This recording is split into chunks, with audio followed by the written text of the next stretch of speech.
The champagne flute slipped from my fingers, crystal shattering against the polished hardwood floor of Riverside Bistro as I watched my husband of 7 years walk through the restaurant's mahogany doors with another woman on his arm.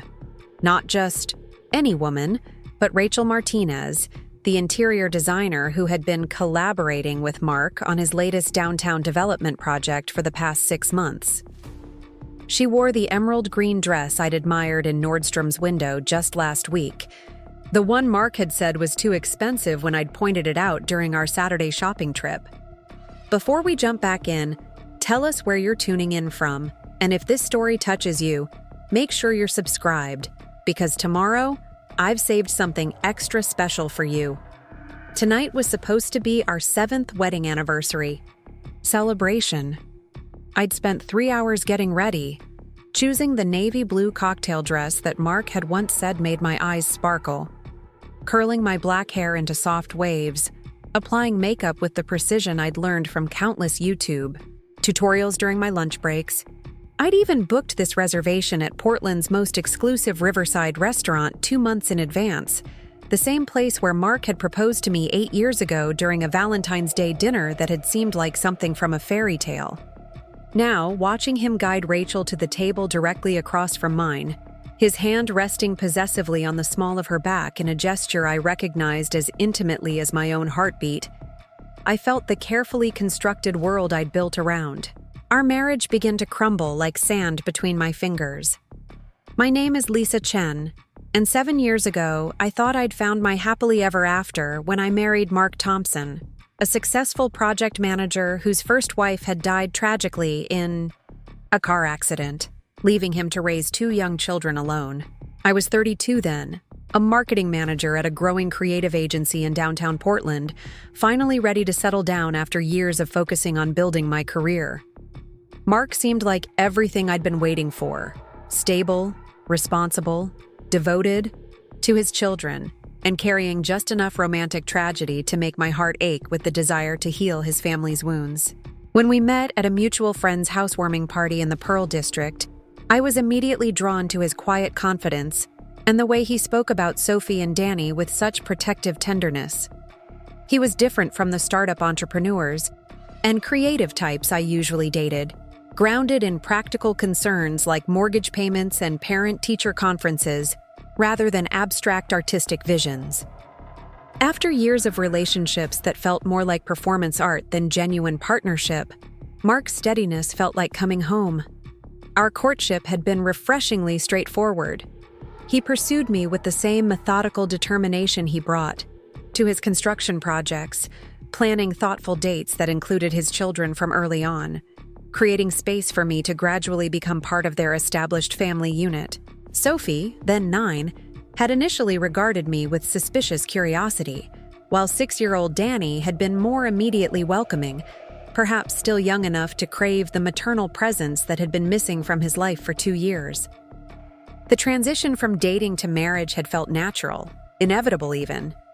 Mark proposed at this very restaurant, Riverside Bistro, on a February evening when the Willamette River reflected the city lights like scattered diamonds. He'd chosen the table by the window, the same spot where we now sat every anniversary, maintaining what I'd believed was a romantic tradition, but now suspected might have been simple habit, or worse, convenient familiarity for conducting multiple relationships in the same location. During our engagement, I'd gradually relocated from my cozy apartment in the Hawthorne district to Mark's craftsman house in Laurelhurst, a beautiful but somewhat formal home that still bore traces of his first wife's decorating choices. Rather than feeling like an intrusion, I'd embraced the opportunity to blend our lives together, carefully integrating my belongings with the existing family furniture, hanging my marketing awards alongside his construction industry recognitions, adding my books to the built-in shelves that lined the living room walls. The early years of our marriage had been everything I'd hoped for. Sophie and Danny had gradually accepted me not as a replacement for their mother, but as a new source of stability and affection in their lives. I'd learned to braid Sophie's long brown hair for school pictures, attended Danny's Little League games with the same fierce enthusiasm as any biological parent, and established bedtime routines that honored their mother's memory while creating new traditions that included me. My career had continued to flourish during these years, though I'd made certain accommodations to prioritize family stability. When the agency offered me a senior position that would have required more travel, I'd negotiated a modified role that kept me in Portland most weeks. When Mark's construction schedule demanded longer hours during major project phases, I'd adjusted my own schedule to ensure consistent presence for school events and after-school activities. These compromises had felt meaningful, evidence of my commitment to the family we were building together. Mark had been an attentive husband during those early years, thoughtful about anniversaries and birthdays, supportive of my career ambitions within the boundaries of our family priorities. He'd encouraged my interest in photography, converting the spare bedroom into a darkroom where I could develop the film shots that had become my creative outlet. When I'd suggested weekend trips to the Oregon coast or the Columbia River Gorge, he'd enthusiastically planned family adventures that created the kind of memories I'd hoped would bond us together permanently. Even the challenges had seemed manageable, the normal adjustments of blended family life.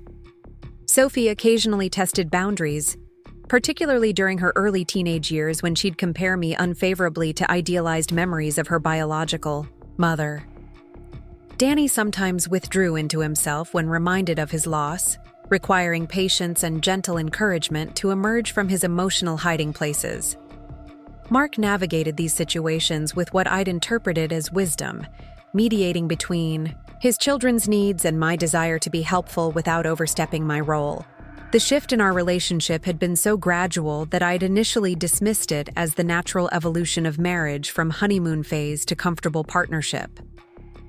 Mark's attention became more scattered, his physical affection less spontaneous, his engagement with family activities increasingly distracted. He began working later hours more frequently, citing the demands of larger, more complex construction projects that required his personal oversight. Weekend family time became subject to interruptions from work calls that he'd take in his home office with the door closed, emerging afterward with vague explanations about client concerns or scheduling complications. I'd adapted to these changes, with the same flexibility I'd always brought to our relationship, filling the gaps in his presence with increased involvement in the children's activities and my own professional development. When he missed Sophie's debate tournament because of a work emergency, I recorded her performance and celebrated her victory with the enthusiasm of both parents. When Danny's science fair project required last-minute assistance and Mark was unreachable due to a client dinner, I'd stayed up until midnight helping him perfect his volcano demonstration. These individual incidents had seemed reasonable, the inevitable demands of a successful career requiring occasional sacrifices from family time. Only now, sitting in the restaurant where we'd celebrated every anniversary, watching Mark seat another woman at the table where he'd once promised to love and honor me, did I recognize the pattern that had been building for months.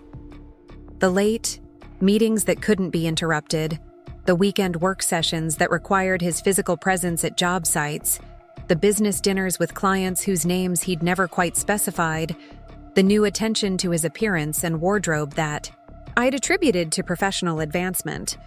Rachel Martinez had entered our lives 6 months ago as the interior design consultant for Mark's most ambitious project yet, a mixed-use development in downtown Portland that would combine residential apartments with retail and office space.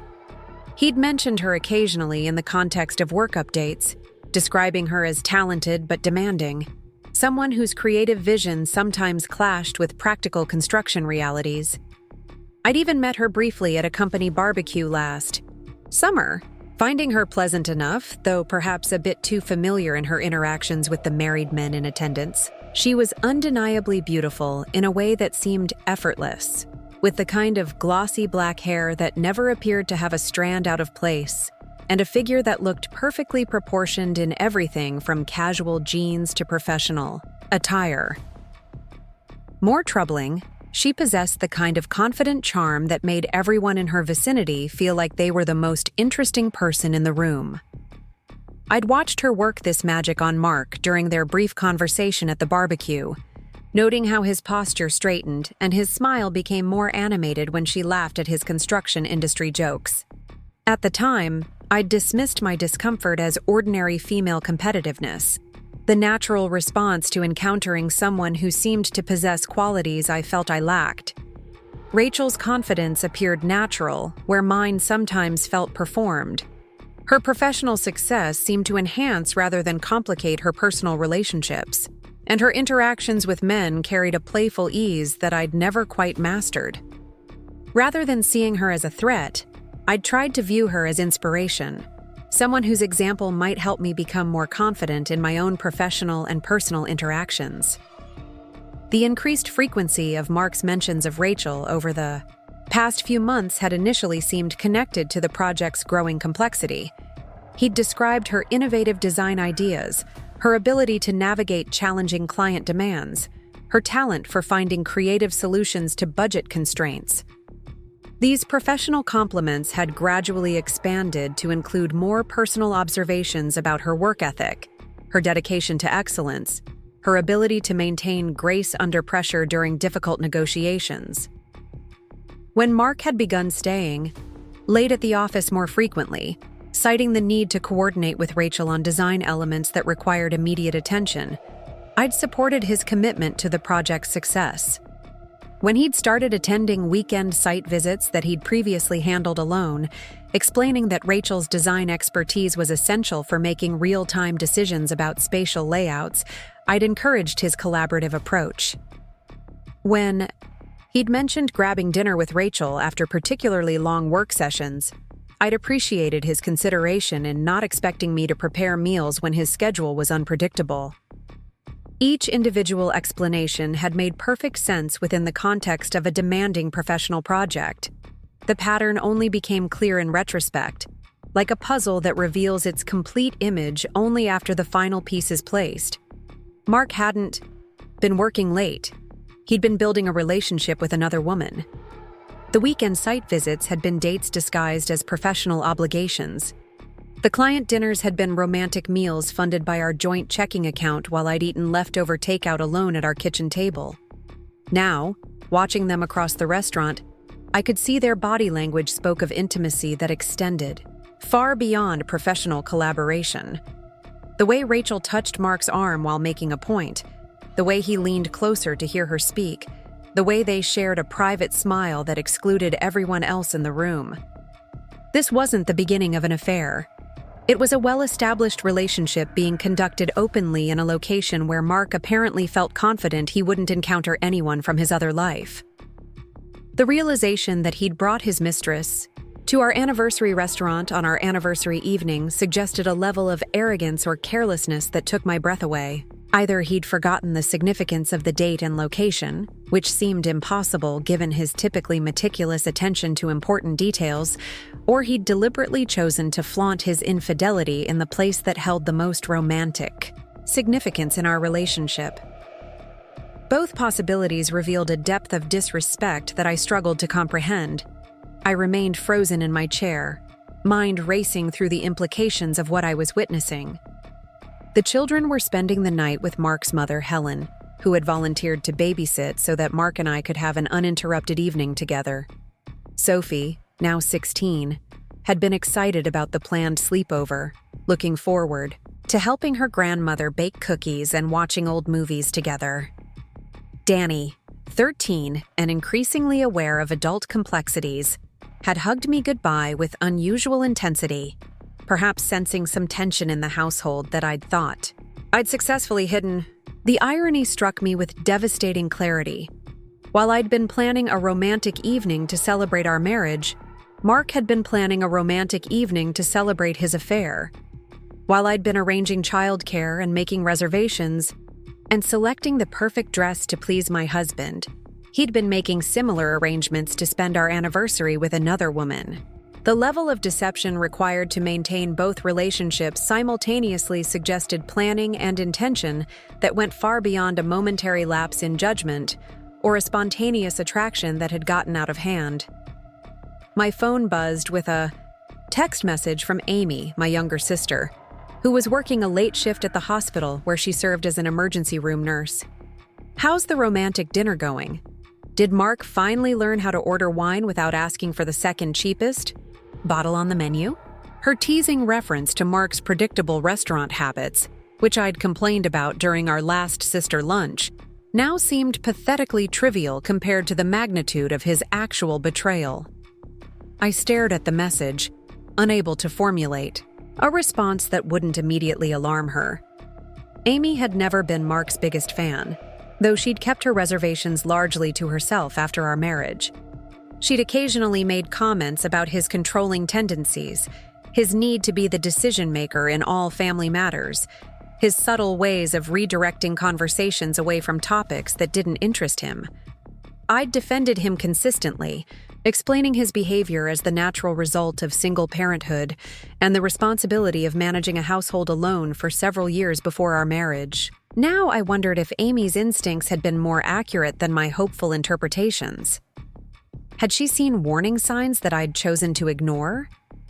Had other people in our social circle noticed things about Mark's character or behavior that I'd been too invested in our relationship to recognize?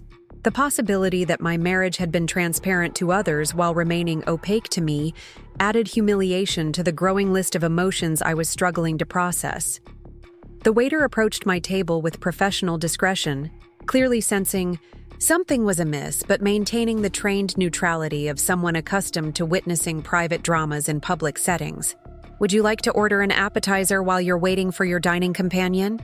he asked gently, his tone suggesting he'd already observed that my supposed dinner partner was otherwise occupied across the restaurant. "Actually," I said, my voice surprisingly steady despite the chaos in my mind, "I think there's been a change in plans. Could you give me a few more minutes to decide what I'd like to do?" The waiter nodded with understanding that seemed to encompass more than my simple request. "Of course. Take all the time you need. Can I bring you anything while you're deciding?" "Another glass of champagne," I replied, glancing at the shattered crystal on the floor beside my table. "It seems I've had a small accident with the first one." As the waiter efficiently cleaned up the broken glass and departed to fulfill my drink order, I forced myself to really look at Mark and Rachel, to observe their interaction with the clarity that comes from having illusions stripped away. They were completely absorbed in each other. Mark's attention focused on Rachel with an intensity I hadn't seen directed toward me in months. Preparing and narrating this story took us a lot of time, so if you are enjoying it, subscribe to our channel. It means a lot to us. Now back to the story. She was animated, gesturing expressively while telling some story that made him laugh, the kind of genuine laughter that transforms his entire face and reminds me of why I'd fallen in love with him in the first place. The painful recognition that he was showing Rachel the version of himself I'd been missing struck me like a physical blow. This was the Mark who had courted me so attentively 8 years ago. The man who had made me feel like the most fascinating woman in the world simply by giving me his complete attention. That Mark still existed, but he was no longer mine. He belonged to the woman sitting across from him, wearing the dress I'd wanted, receiving the focus I'd been craving, occupying the space in his emotional life that I'd thought was reserved for me. The champagne arrived, and I took a careful sip, tasting the bubbles that had seemed celebratory just an hour ago, but now felt mockingly inappropriate. Around me, other couples were enjoying their evening meals, lost in conversation and laughter, completely unaware that my world was disintegrating at the table by the window. The normalcy of their experiences made my situation feel even more surreal, as if I'd fallen through some crack in reality into a parallel universe where everything looked the same, but operated according to different rules. I pulled out my phone and began scrolling through our text message history, looking for clues I might have missed, signs that should have warned me about what was happening.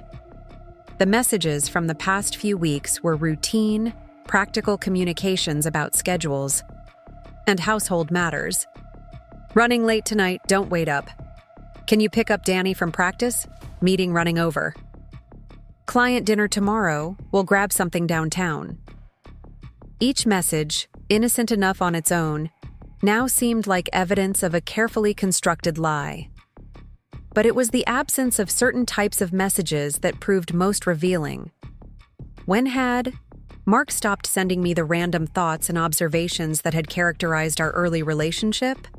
When had his communications become purely functional, devoid of affection or personal connection?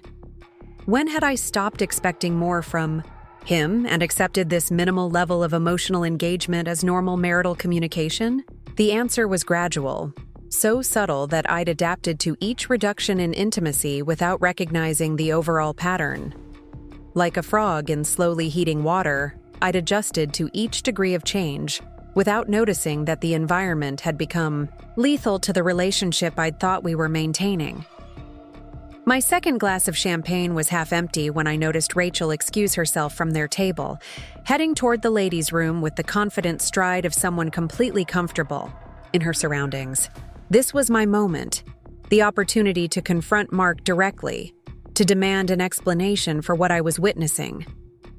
But as I watched him check his phone with casual ease, showing no signs of guilt or awareness that he'd been discovered, I realized that a public confrontation would only provide him with the opportunity to minimize, deflect, or outright lie about what was obviously occurring. Instead, I made a different choice. I signaled the waiter and requested the check for my table, explaining that I needed to leave earlier than expected. When he brought the leather folder, I added a generous tip and stood to gather my purse and coat. But instead of leaving the restaurant, I walked directly to Mark's table, arriving just as Rachel returned from the ladies' room.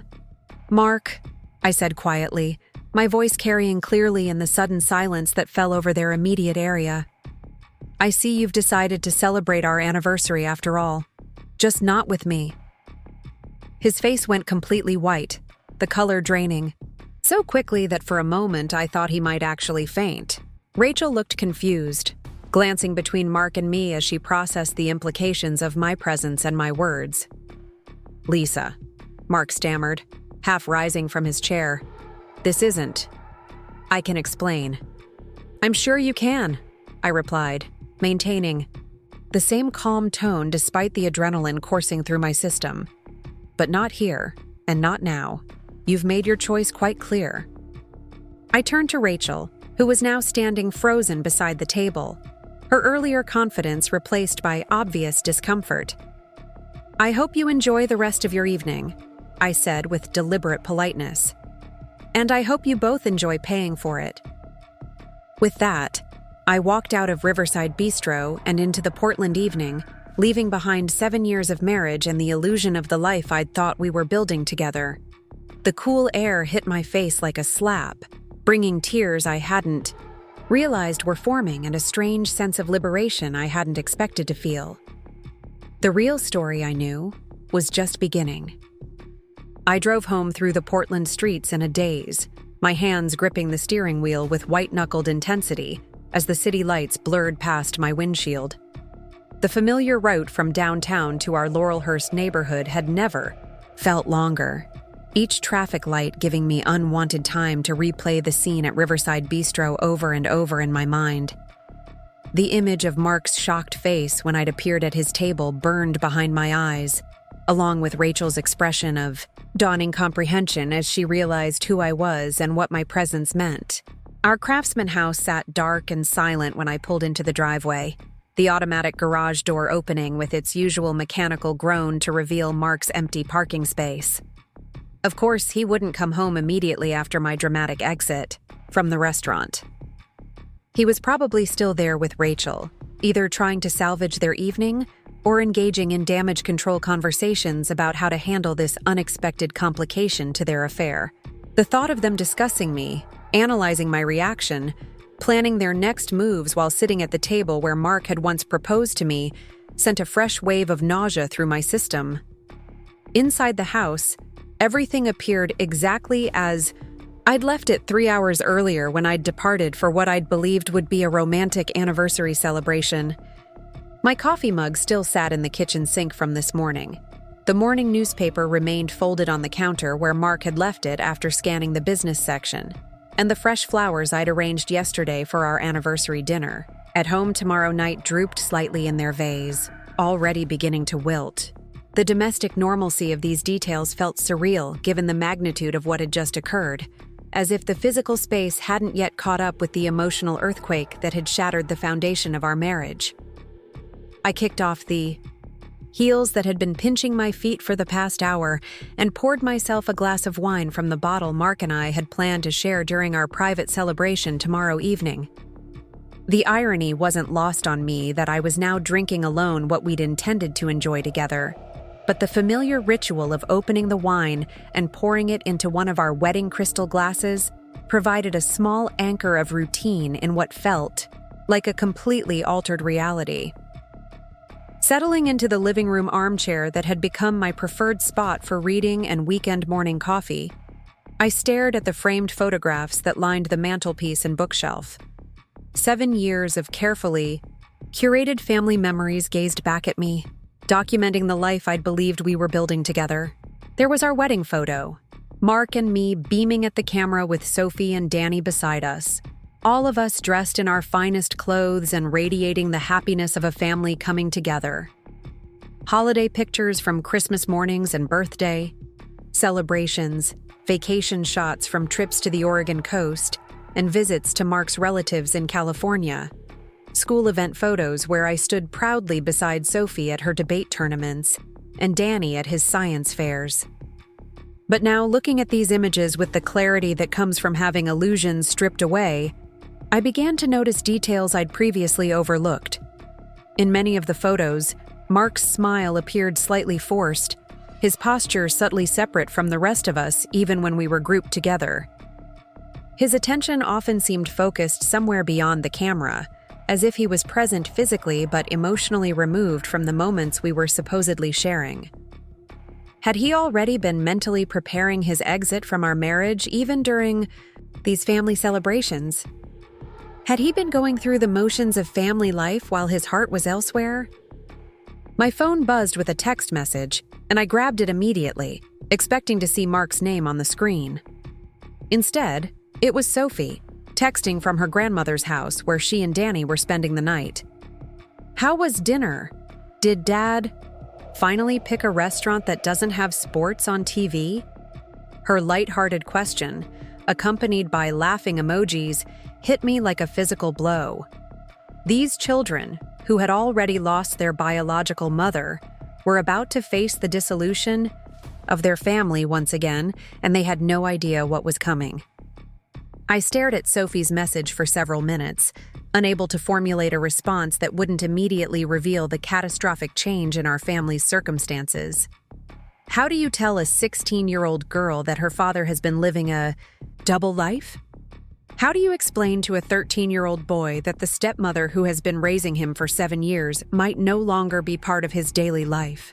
The weight of responsibility I felt toward these children, combined with the uncertainty about what my role in their lives would be going forward, felt overwhelming.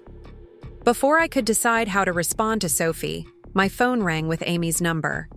My sister had always possessed an uncanny ability to sense when something was wrong, a skill honed during her years as an emergency room nurse dealing with crisis situations. I debated letting the call go to voicemail, knowing that once I spoke to Amy, the situation would become real in a way that it hadn't been while I was processing it alone. Lisa. Amy's voice came through clear and concerned the moment I answered. Tom and I just saw Mark at Salty's having dinner with some woman, who definitely wasn't you. What the hell is going on? Salty's, the waterfront restaurant where Mark had apparently taken Rachel after I'd left them at Riverside Bistro. The realization that they'd simply moved to a different location to continue their evening, unfazed by my dramatic confrontation, sent a surge of anger through me that burned away some of the shock and numbness I'd been feeling. It's exactly what it looks like, I said, surprised by how steady my voice sounded. My husband is having an affair, and I just discovered it during our anniversary dinner at the restaurant where he proposed to me 7 years ago. The silence on Amy's end lasted long enough that I wondered if we'd been disconnected. When she finally spoke, her voice carried the controlled fury of someone trying not to explode. That absolute piece of garbage. Tom wanted to go over and confront him right then, but I told him we needed to talk to you first. Are you at home? We're coming over." "You don't need to come over," I began, but Amy cut me off. "Yes, we do. You shouldn't be alone right now, and we need to figure out what you're going to do." "Are the kids there?" "They're at Helen's for the night. Mark arranged it so we could have an uninterrupted anniversary evening." The bitter irony in that statement wasn't lost on either of us. "We'll be there in 20 minutes, Amy declared. "Don't make any major decisions until we get there, and whatever you do, don't drink too much wine. You need to be clear-headed for what comes next." After Amy hung up, I found myself staring at the wedding photo on the mantelpiece, trying to reconcile the man in that image with the person who had betrayed me so thoroughly. The Mark I'd married had seemed incapable of such deliberate deception. He'd been methodical, predictable, sometimes maddeningly practical, but fundamentally honest in his dealings with others. The construction industry required integrity in professional relationships, and Mark had built his reputation on being someone whose word could be trusted completely. Yet the evidence of systematic deception was undeniable. This affair hadn't been a momentary lapse in judgment, but a sustained relationship that required constant lies, careful scheduling, and elaborate cover stories. The Mark who could construct such an intricate web of deception was someone I'd never known, despite sharing a home and a bed with him for 7 years. My laptop sat on the coffee table where I'd left it after checking work emails this morning, and I found myself opening it and navigating to our joint bank account. If Mark was capable of lying about his emotional life so completely, what else might he be hiding? The financial records painted a picture that made my stomach clench with recognition of patterns I'd been too trusting to notice before. Charges at restaurants I'd never heard of, always during times when Mark claimed to be working late. Hotel expenses that he'd explained as necessary accommodations when job sites were too far from home to make daily commuting practical. Purchases at high-end stores where Mark rarely shopped, justified as necessary wardrobe upgrades for important client meetings. Each individual expense had seemed reasonable when Mark explained it, but viewed as a collective pattern, they painted a clear picture of someone financing a second life. But it was the credit card statement from Rachel's interior design firm that provided the most damning evidence. 3 charges over the past 2 months, each for substantial amounts, labeled as consultation fees and design services. I cross-referenced the dates with my calendar and Mark's claimed work schedule, discovering that each charge coincided with evenings when Mark had told me he was handling urgent project issues that required his immediate attention. The realization that he'd been paying for Rachel's time, possibly her companionship, with money from our joint account, felt like a violation that went beyond simple infidelity. He'd been using our shared resources to fund his affair while I'd been carefully budgeting our household expenses and deferring my own wants to ensure we maintained financial stability. Every time I'd declined to purchase something for myself, citing our need to save money, Mark had been spending lavishly on maintaining his relationship with another woman. A noise in the driveway interrupted my financial investigation, and I looked out to see Amy's car pulling up to the curb. She and Tom emerged quickly, Amy carrying what appeared to be a bottle of wine, and Tom holding a manila folder that suggested they'd come prepared for more than just emotional support. My sister's expression as she approached the front door carried the same focused intensity I'd seen when she dealt with complicated emergency room cases, the look of someone shifting into crisis management mode. "Show me everything," Amy said without preamble as I let them into the house. "Every piece of evidence, every suspicious behavior, every lie you can remember. We're going to document all of it." Tom, a certified public accountant whose methodical nature had always complemented Amy's more impulsive personality, was already settling at the dining room table with his folder and a legal pad. "Financial records first," he said quietly. "In situations like this, following the money usually reveals the full scope of the deception." For the next 2 hours, we methodically dissected my marriage with the precision of forensic investigators. Amy questioned me about Mark's behavioral changes, his schedule alterations, his emotional distance, while Tom analyzed our financial records with professional thoroughness. The picture that emerged was devastating in its clarity and scope. Mark's affair with Rachel had been ongoing for at least 6 months, possibly longer. He'd been systematic in his deception, creating elaborate cover stories that built upon each other to construct an entirely fictional version of his professional and personal life. The financial evidence suggested he'd spent thousands of dollars on restaurants, hotels, gifts, and services connected to maintaining his relationship with Rachel, all funded through our joint accounts while I'd been limiting my own spending to maintain what I'd believed was our shared budget. But the most disturbing discovery came when Tom accessed Mark's personal credit card account, using login information I'd been given years ago for household financial management, but had never needed to use. This separate account, which I'd assumed was primarily for business expenses, revealed a pattern of spending that painted a picture of a completely parallel life. Monthly charges at a downtown apartment complex suggested Mark had been renting a separate residence. Purchases at furniture stores, electronics retailers, and home goods shops indicated he'd been furnishing this space. Recurring charges at restaurants, entertainment venues, and even a weekend getaway to the coast showed a social life that had no connection to our family's activities.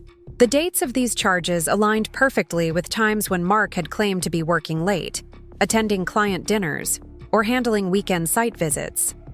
"He's been living a double life," Tom said quietly, his accounting background making him naturally inclined toward understatement, even in emotional situations.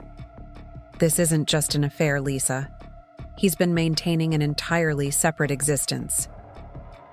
Amy was pacing the living room with barely contained fury, her nurse's training, in crisis situations warring with her sisterly protective instincts.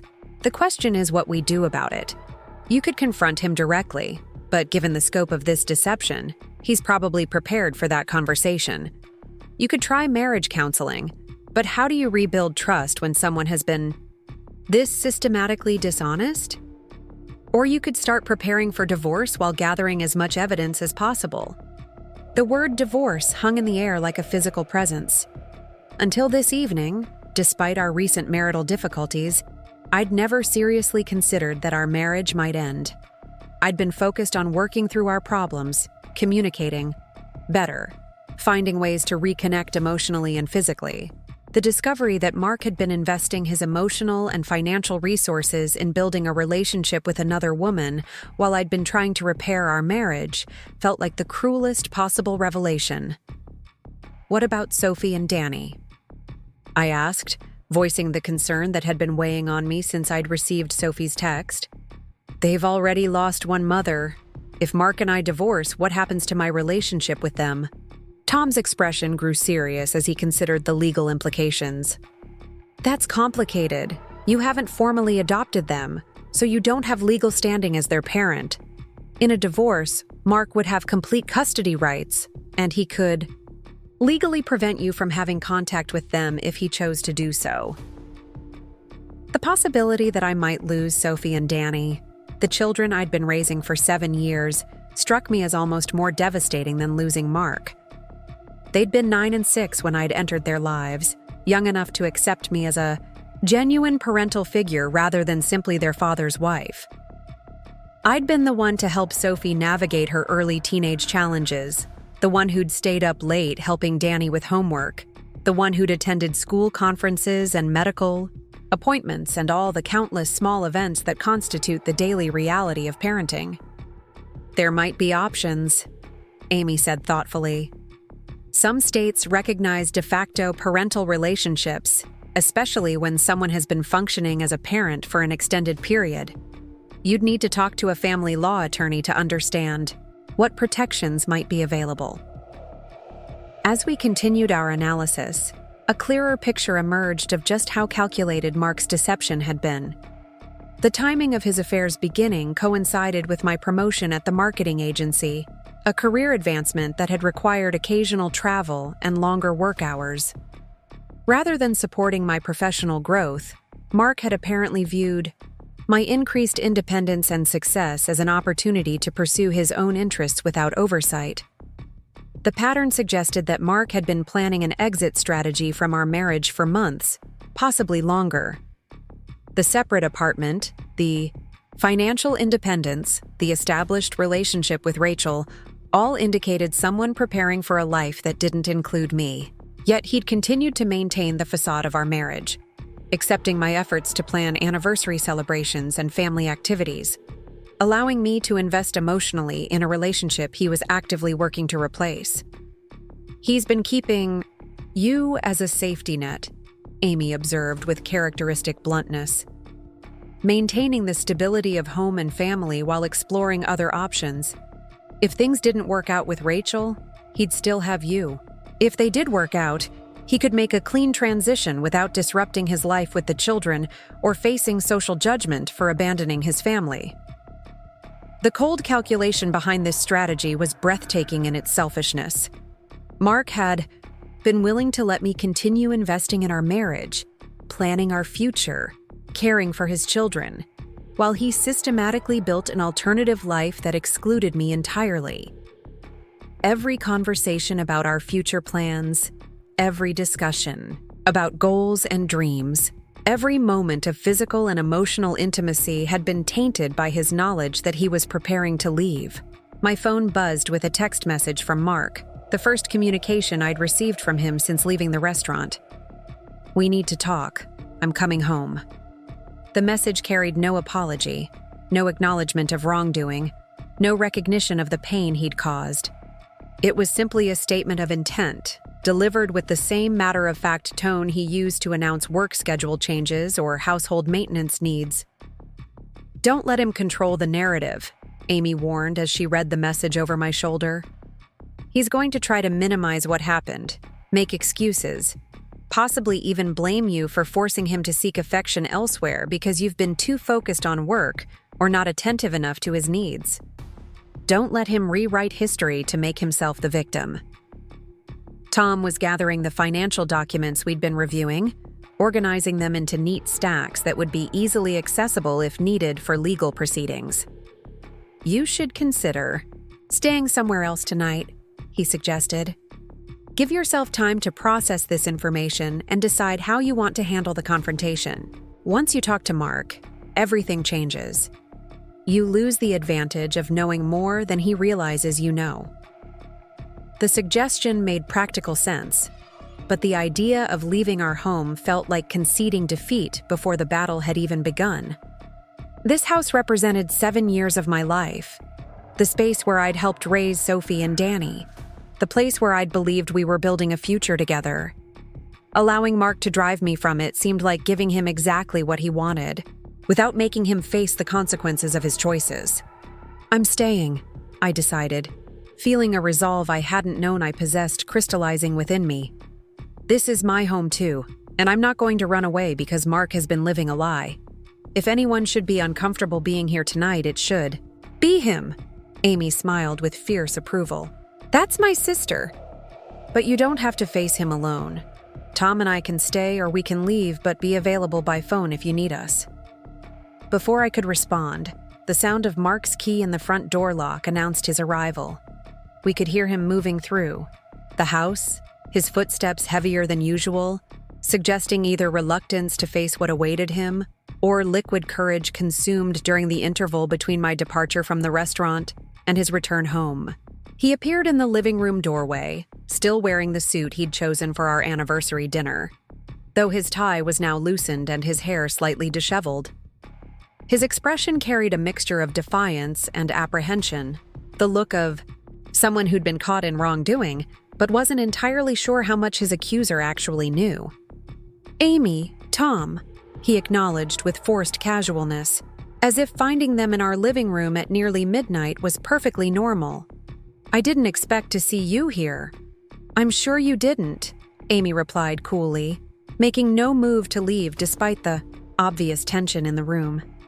Mark's gaze settled on me, and for a moment I saw a flicker of something that might have been remorse cross his features. But it disappeared quickly, replaced by the controlled expression he typically wore during difficult conversations. Lisa, he began, his tone measured and careful. I think there's been a misunderstanding about what you witnessed tonight. Rachel and I were discussing project details over dinner, nothing more. The development has reached a critical phase that requires extensive collaboration between construction and design teams. The bold-faced lie, delivered with such practiced ease, confirmed everything Amy had warned me about. Mark wasn't going to acknowledge what had actually occurred. He was going to attempt to gaslight me into questioning my own perceptions, to convince me that what I'd clearly witnessed was something entirely innocent, that I'd misinterpreted due to my own insecurities or overactive imagination. But this time, armed with the financial evidence Tom and Amy had helped me compile, I was prepared for his deception in a way I'd never been before. The credit card charges, the secret apartment, the months of systematic lies had revealed the true scope of his betrayal. Whatever came next, I would be engaging from a position of knowledge rather than naive trust. Is that what you call it? I asked quietly, my voice carrying a steadiness that surprised even me. Project collaboration that requires a secret apartment downtown and thousands of dollars charged to accounts I'm not supposed to know about. The color drained from Mark's face as he realized that his careful constructions had been discovered. The game had changed, and the advantage he'd maintained through months of deception had suddenly shifted to my side of the board. The silence that followed my revelation about the secret apartment stretched between us like a taut wire ready to snap. Mark's carefully constructed facade crumbled as he processed the fact that his financial deception had been discovered. His mouth opened and closed several times without sound, the smooth explanations he'd perfected over months of lies suddenly inadequate for this new reality. "How did you?"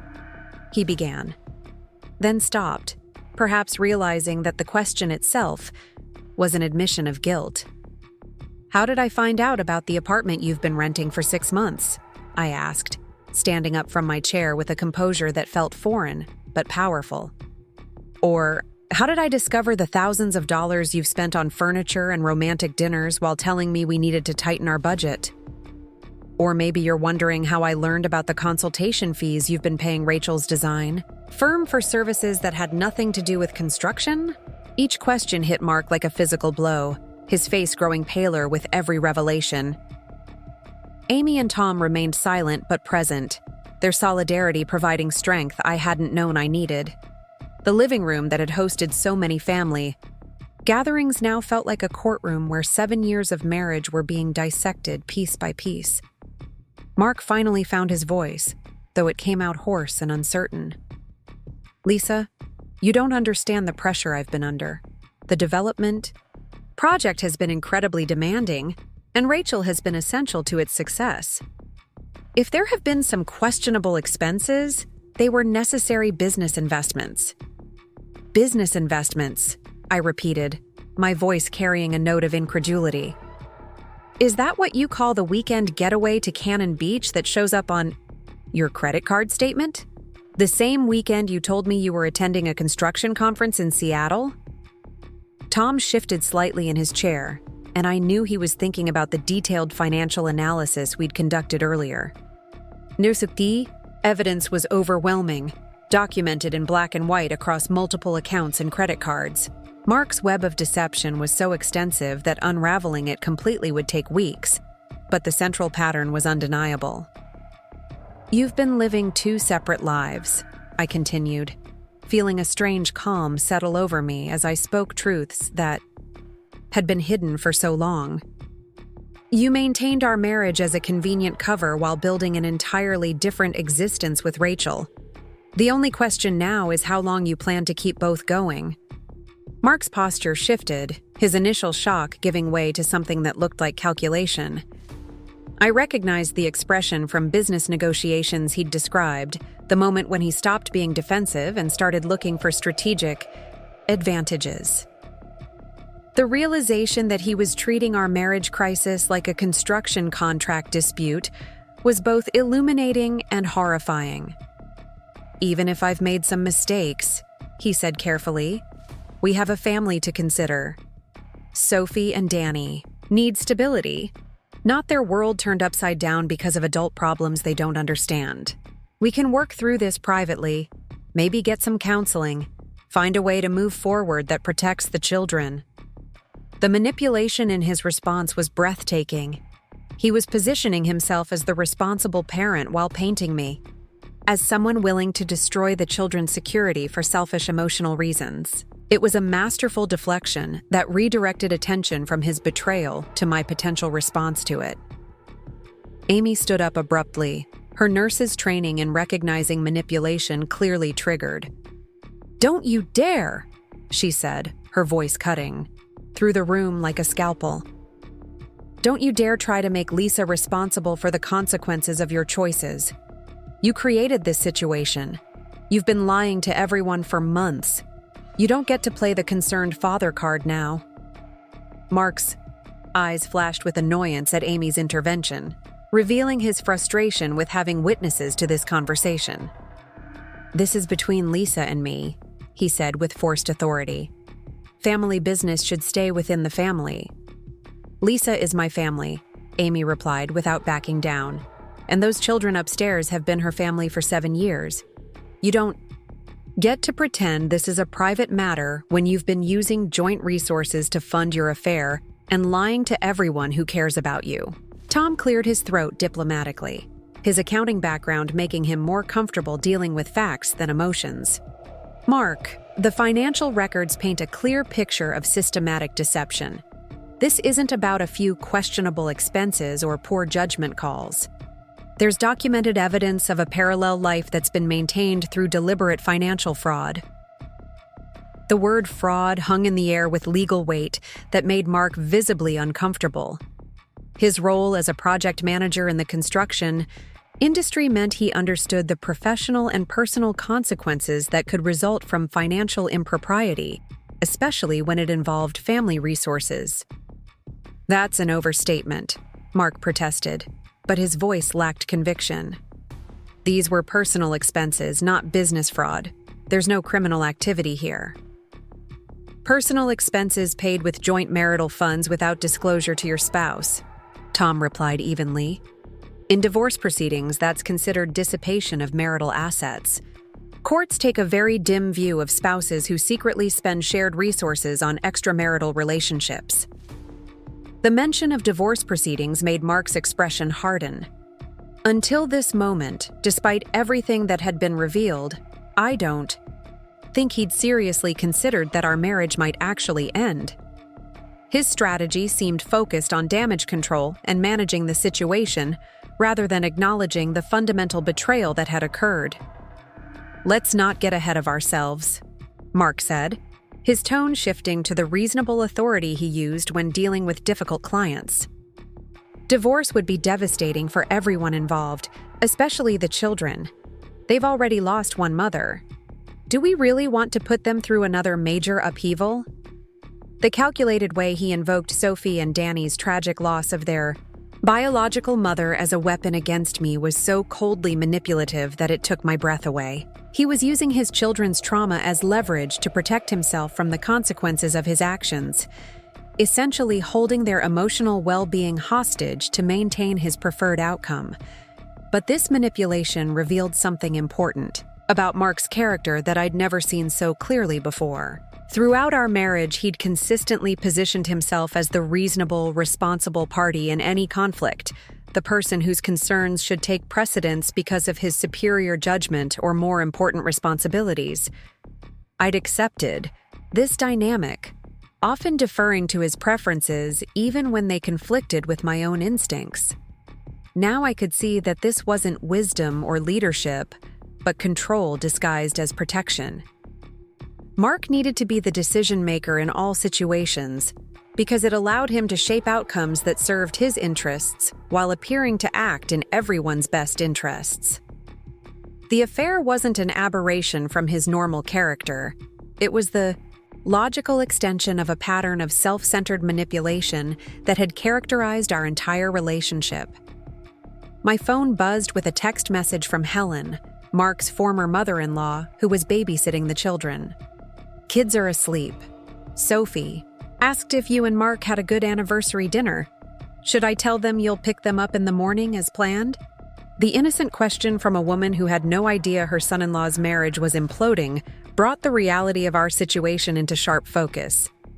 Tomorrow morning, I would need to face Sophie and Danny, two children who had already experienced profound loss and who deserved better than to be caught in the middle of adult deception and conflict. "I need some air," I announced, walking toward the back door that led to our small garden. The October evening was crisp and clear, Portland's autumn air carrying the scent of falling leaves and wood smoke from neighboring fireplaces. Our backyard, which I'd carefully landscaped over the years with native plants and a small vegetable garden, provided a sanctuary where I could think clearly away from the toxic atmosphere that had filled our living room. Amy followed me outside, leaving Tom to monitor Mark's movements and prevent him from potentially destroying evidence or making phone calls to coordinate his story with Rachel. My sister had always been my closest confidant, the person I turned to when life became complicated beyond my ability to handle alone. "How are you really doing?" she asked quietly, settling beside me on the wooden bench Mark had built during our second year of marriage when we'd still shared projects and future plans. "I feel like I'm watching someone else's life fall apart," I admitted. "This morning I was planning a romantic anniversary dinner and thinking about whether we should take that trip to Italy we've been discussing. Now I'm discovering that my husband has been living a completely separate existence and probably planning to leave me for months." Amy nodded with the understanding that comes from years of sisterly intimacy. "The shock is normal. Most people in your situation go through a period where reality feels surreal, like you're observing events rather than experiencing them. It's a protective mechanism that helps you function while processing overwhelming information." "What am I supposed to do about the children?" I asked, voicing the concern that felt most urgent. "They trust me. They depend on me. They see me as their mother in every way that matters. If Mark and I divorce, I could lose them completely." That's not necessarily true," Amy replied thoughtfully. "Tom mentioned de facto parent status earlier, but there are other legal protections that might apply. Some states recognize psychological parentage, especially in cases where someone has been functioning as a primary caregiver for an extended period. You'd need to document your parental role thoroughly, but you have 7 years of evidence." The idea of fighting Mark for access to Sophie and Danny felt overwhelming, but the alternative of simply accepting their loss seemed impossible. These children had become central to my identity in ways I'd never fully acknowledged. The thought of not being present for Sophie's senior year of high school, for her graduation and college applications, and all the milestones that lay ahead, was almost more devastating than losing Mark. "There's something else we need to consider," Amy continued, her voice taking on the serious tone she used when delivering difficult medical information. "If Mark has been this deceptive about his relationship with Rachel, what else might he be? Hiding? The financial fraud Tom identified could be just the beginning. Someone capable of maintaining such elaborate lies might have other secrets that haven't been discovered yet." The suggestion that there might be additional layers of deception I hadn't yet uncovered was terrifying, but also oddly empowering. If more evidence existed, finding it would strengthen my position in whatever legal or personal battles lay ahead. The systematic approach Tom and Amy had taken to analyzing the financial records could be applied to other aspects of Mark's life. "I have access to his computer and email accounts," I realized aloud. "He's never changed the passwords because he trusted me not to snoop. He probably never imagined I'd have reason to investigate his activities. Then we need to document everything, before he realizes how much you know and starts covering his tracks," Amy said, with the strategic thinking that made her an excellent emergency room nurse. "Electronic evidence, financial records, correspondence, anything that establishes the timeline and scope of his deception." We returned inside to find Tom and Mark engaged in a tense conversation about the legal implications of financial non-disclosure in marriage. Mark's demeanor had shifted from defensive to openly hostile. his frustration at being cornered evident in his increasingly aggressive body language. "This is ridiculous," Mark was saying as we entered the living room. "I'm not going to be interrogated in my own home by people who have no business interfering in my marriage. Lisa and I are perfectly capable of handling our problems without outside intervention." "Are we?" I asked, my voice carrying a strength that surprised everyone in the room, including myself. "Because it seems like you've been handling our problems by creating an entirely separate life that excludes me completely. That doesn't feel like problem solving. It feels like abandonment with extra steps." Mark turned to face me directly, and for a moment I saw something in his expression that might have been genuine remorse. But it passed quickly, replaced by the calculated charm he'd used throughout our relationship whenever he needed to manage a difficult situation. "Lisa, I know this looks bad, but you have to understand the position I've been in. The pressure at work, the responsibility for the children, the demands of maintaining our household." Rachel provided support and understanding during a particularly challenging time. It wasn't meant to develop into anything serious. The careful phrasing of his explanation revealed the manipulation at its core. He was portraying his affair as something that had happened to him rather than something he'd actively chosen and pursued. The months of planning, the secret apartment, the systematic deception were all being reframed as the unfortunate consequences of circumstances beyond his control. "Support and understanding," I repeated slowly. "Is that what you call it when you rent an apartment and furnish it with someone who isn't your wife? When you take romantic weekend trips and pay for expensive dinners while telling your actual wife that money is tight?" Mark's jaw tightened with frustration at having his careful explanations challenged with specific facts. "You're being deliberately obtuse," he said, his reasonable facade beginning to crack. "Adult relationships are complex. Sometimes people find connection outside their marriage that doesn't diminish what they have at home." "What we have at home," I said, feeling something cold and final settling in my chest, "is apparently a lie you've been maintaining while building a real relationship with someone else. That's not complexity, Mark. That's betrayal." The word betrayal seemed to hit him like a physical blow, perhaps because it accurately described what he'd been working so hard to avoid acknowledging. His face flushed with anger, and for the first time since arriving home, his composure completely disappeared. "Fine," he snapped, his voice rising to a level that would have carried to the neighbors if the windows had been open. "You want the truth? The truth is that our marriage has been dying for years. You've been so focused on your career and your need to be the perfect stepmother that you've completely neglected your role as a wife. Rachel makes me feel appreciated in ways you haven't for a very long time." The attack was so sudden and vicious that it momentarily took my breath away. Mark had weaponized my dedication to his children and my professional growth, turning qualities I'd considered strengths into evidence of my failure as a spouse. The blame shifting was masterful in its cruelty, designed to make me question whether his infidelity was somehow my fault. But Amy's earlier warning about manipulation had prepared me for exactly this moment. "So, let me understand," I said, my voice remaining level despite the anger coursing through me. "I failed as a wife by caring for your children and advancing in my career. Meanwhile, you succeeded as a husband by lying, cheating, and stealing money from our joint accounts to fund an affair. Is that really the story you want to go with?" Tom stood up from his chair, his accountant's instincts clearly troubled by the direction the conversation was taking. "Mark, I'd recommend you stop talking and consider consulting with an attorney before making any more statements. Financial misconduct in marriage has serious legal implications, and anything you say now could be used against you in divorce proceedings." "There aren't going to be any divorce proceedings," Mark declared with the authority he'd always used, to end conversations he didn't want to continue. "This family has been through enough trauma already.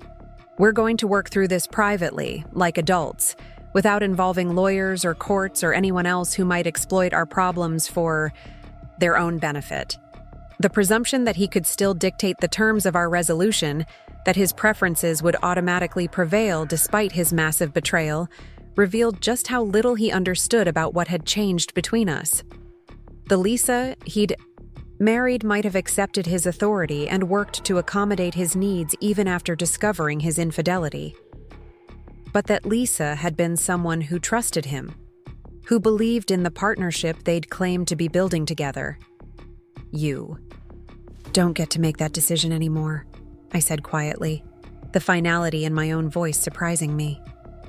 You gave up the right to control this situation when you chose to lie to me for months while building a relationship with another woman.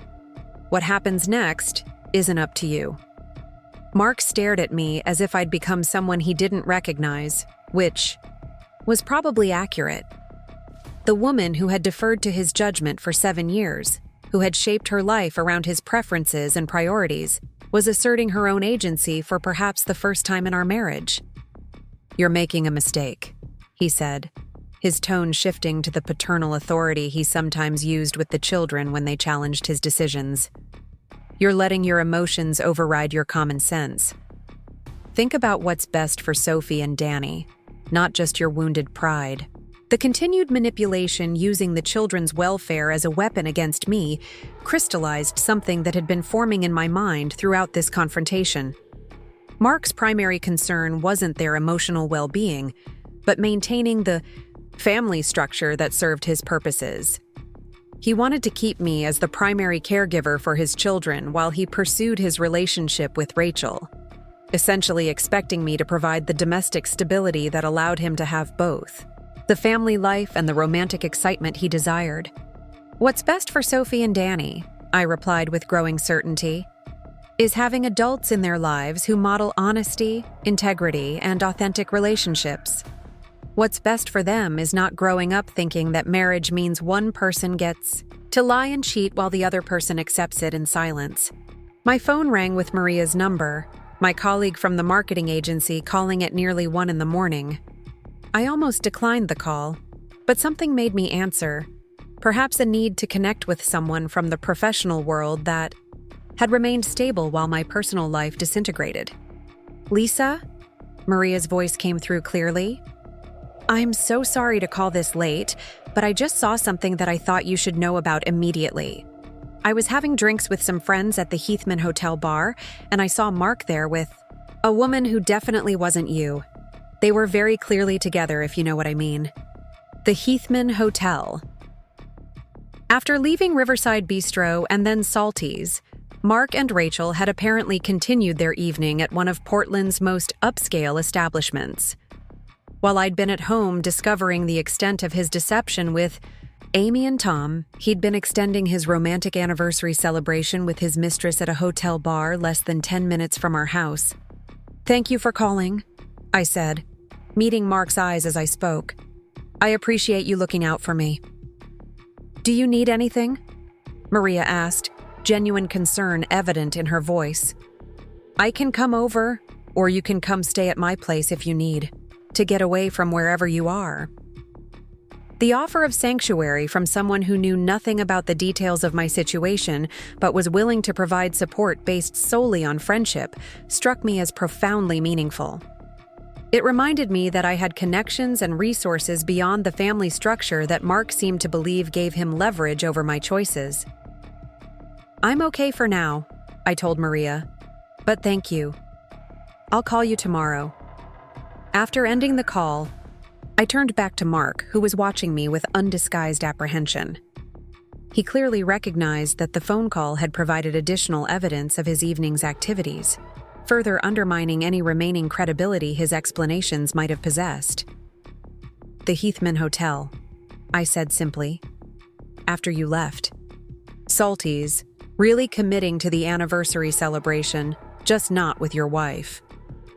Mark's shoulders sagged slightly, perhaps finally recognizing that his careful constructions were collapsing faster than he could rebuild them.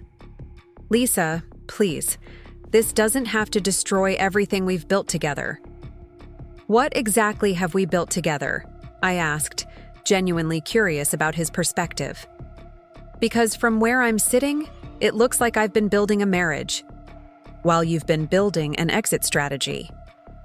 The question seemed to genuinely stump him, perhaps because he'd never considered our relationship from my perspective, or acknowledged the disparity between what I'd been investing and what he'd been planning.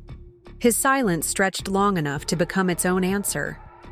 Amy moved closer to me, her presence providing solidarity that felt essential as the magnitude of the coming changes began to crystallize. Lisa, we should let you get some rest. This has been enough for one night. Everything else can wait until tomorrow, when you've had time to process and plan. Tom gathered his papers and stood as well, but paused to address Mark directly. I'd recommend you consult with an attorney before making any major decisions about finances or living arrangements. The evidence we've uncovered tonight has serious legal implications that you need to understand fully. As my sister and brother-in-law prepared to leave, Mark made one final attempt to regain control of the narrative. This conversation doesn't leave this house, he said with as much authority as he could muster. Our private business stays private. The children don't need to know anything about adult problems they can't understand. The children deserve honesty, I replied, feeling more certain of this position with every word. They deserve to understand why their family is changing and to know that it's not their fault. They also deserve to maintain relationships with people who love them, regardless of what happens between their father and me. The implicit threat in my statement that I would fight for continued access to Sophie and Danny clearly registered with Mark. His expression hardened with what might have been the first genuine emotion he'd displayed all evening. They're my children, he said quietly but with unmistakable menace. Don't forget that. No, I replied with equal quiet but greater certainty. They're our children. And they have been for 7 years. Don't you forget that. After Amy and Tom left, the house felt simultaneously too quiet and charged with unresolved tension. Mark retreated to his home office, presumably to make phone calls or send messages that I was no longer naive enough to assume were work-related. I remained in the living room, surrounded by the photographs and mementos of a life that had apparently been an illusion, trying to process the enormity of what lay ahead. Tomorrow, I would need to pick up Sophie and Danny from Helen's house and begin the impossible task of explaining why their world was about to change again. Tomorrow, I would need to start making phone calls to attorneys and accountants and therapists, building the professional support team that would help navigate the divorce process. Tomorrow, I would need to start the long journey of rebuilding my life as a single woman after 7 years of marriage. But tonight, for just a few more hours, I could sit in the ruins of what I'd believed was my happily ever after and grieve for the dreams that had died along with my trust in the man I'd married. The morning light filtering through our bedroom, curtains felt different somehow, as if the revelation of Mark's betrayal had altered the very quality of sunlight in our home. I'd barely slept, spending most of the night alternating between staring at the ceiling and researching divorce attorneys. On my laptop, Mark had never returned to our bedroom, presumably camping out in his office or the guest room, avoiding the shared space that had become charged with unspoken accusations and shattered trust. My phone showed 17 missed calls from a number I didn't recognize, along with several voicemails that I hesitated to check. The caller ID indicated a Portland area code, but the timing of the calls, beginning at 4 a.m. and continuing through dawn, suggested either an emergency or someone with information they felt compelled to share regardless of the hour. The first voicemail was from a woman whose voice I didn't immediately recognize, speaking in hushed, urgent tones. "Lisa, this is Jennifer Walsh. I got your number from Maria Santos at your marketing agency. I need to talk to you about Mark and Rachel Martinez. There are things you need to know that go beyond what you've probably already discovered. Please call me back as soon as you get this message. Jennifer Walsh." The name was familiar, but I couldn't immediately place it until the second voicemail provided more context. This is Jennifer again. I should have mentioned that I'm a real estate agent here in Portland. I've been working in the luxury apartment market for 12 years, and I've seen this pattern before. Rachel Martinez isn't just Mark's mistress. She's been systematically targeting married men in the construction industry, and Mark isn't her first victim. The implications of this revelation sent a chill through me that had nothing to do with the October morning air. Rachel's relationship with Mark wasn't the spontaneous connection he'd described, the unexpected attraction that had developed during their professional collaboration. It was part of a calculated pattern, a deliberate strategy that suggested Mark had been selected as a target rather than simply falling into an affair through proximity and opportunity. I called Jennifer Walsh back immediately, my hands trembling, slightly as I dialed her number. She answered on the first ring, her voice carrying the crisp professionalism of someone accustomed to handling crisis situations in her clients' lives. "Lisa, thank you for calling back so quickly. I've been debating whether to reach out to you for weeks, but when Maria mentioned that you'd discovered your husband's affair, I knew I had to share what I know." "Tell me everything," I said, settling into the kitchen chair that had become my command center for processing the collapse of my marriage. Jennifer's story unfolded like a detective novel, revealing a pattern of behavior that made Mark's betrayal seem less like a personal failing and more like the predictable result of a carefully executed scheme.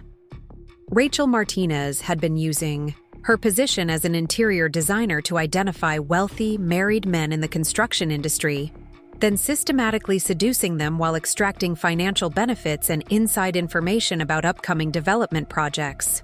"She's been running this operation for at least 3 years," Jennifer explained, her professional knowledge of Portland's real estate market providing insights that would have been impossible for me to discover independently.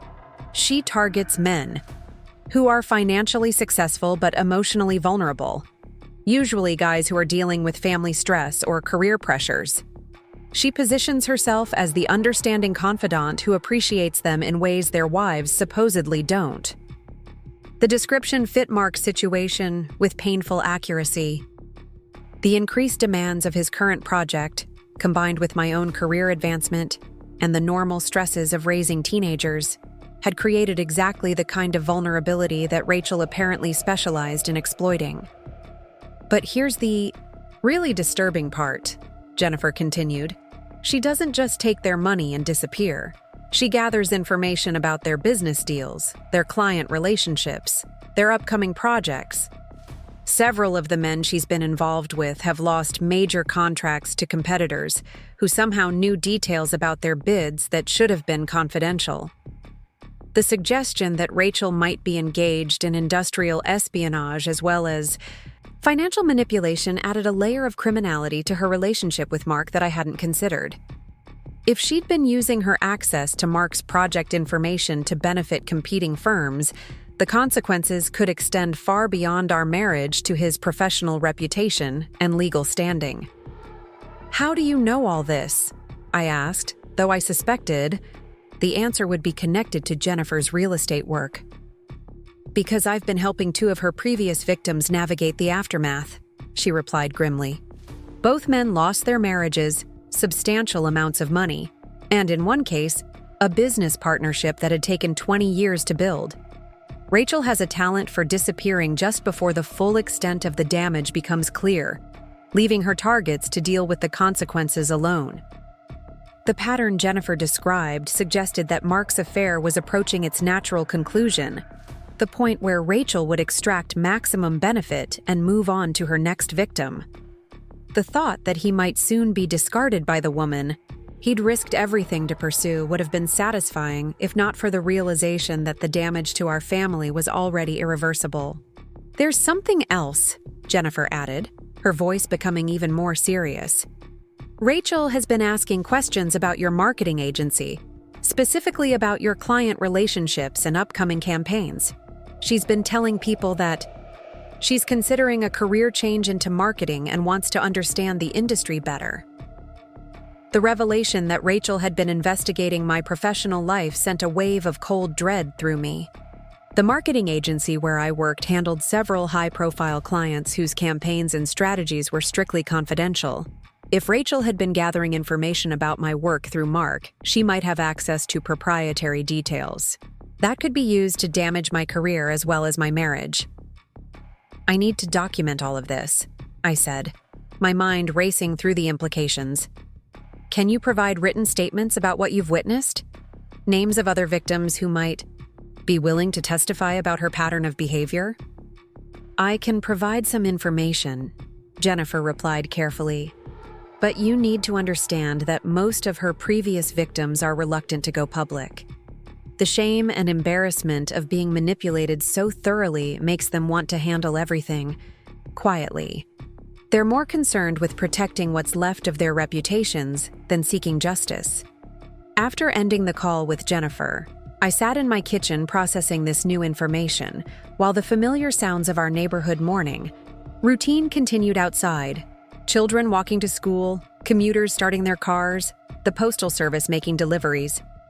The normalcy of these everyday activities felt surreal, given the magnitude of what I was learning about my husband's involvement with a woman who appeared to be running sophisticated con games on multiple targets simultaneously. My phone buzzed, with a text from Sophie, who was apparently awake early at her grandmother's house. "Can you and Dad pick us up at 10? Danny wants to show you guys his new skateboard tricks before we have to do homework."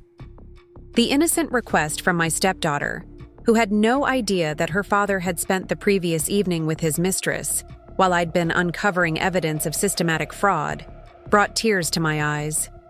These children, who had already experienced the loss of their biological mother, were about to face another family disruption that would fundamentally alter their sense of security and stability. I texted back that I would pick them up as planned, though I didn't mention Mark's involvement.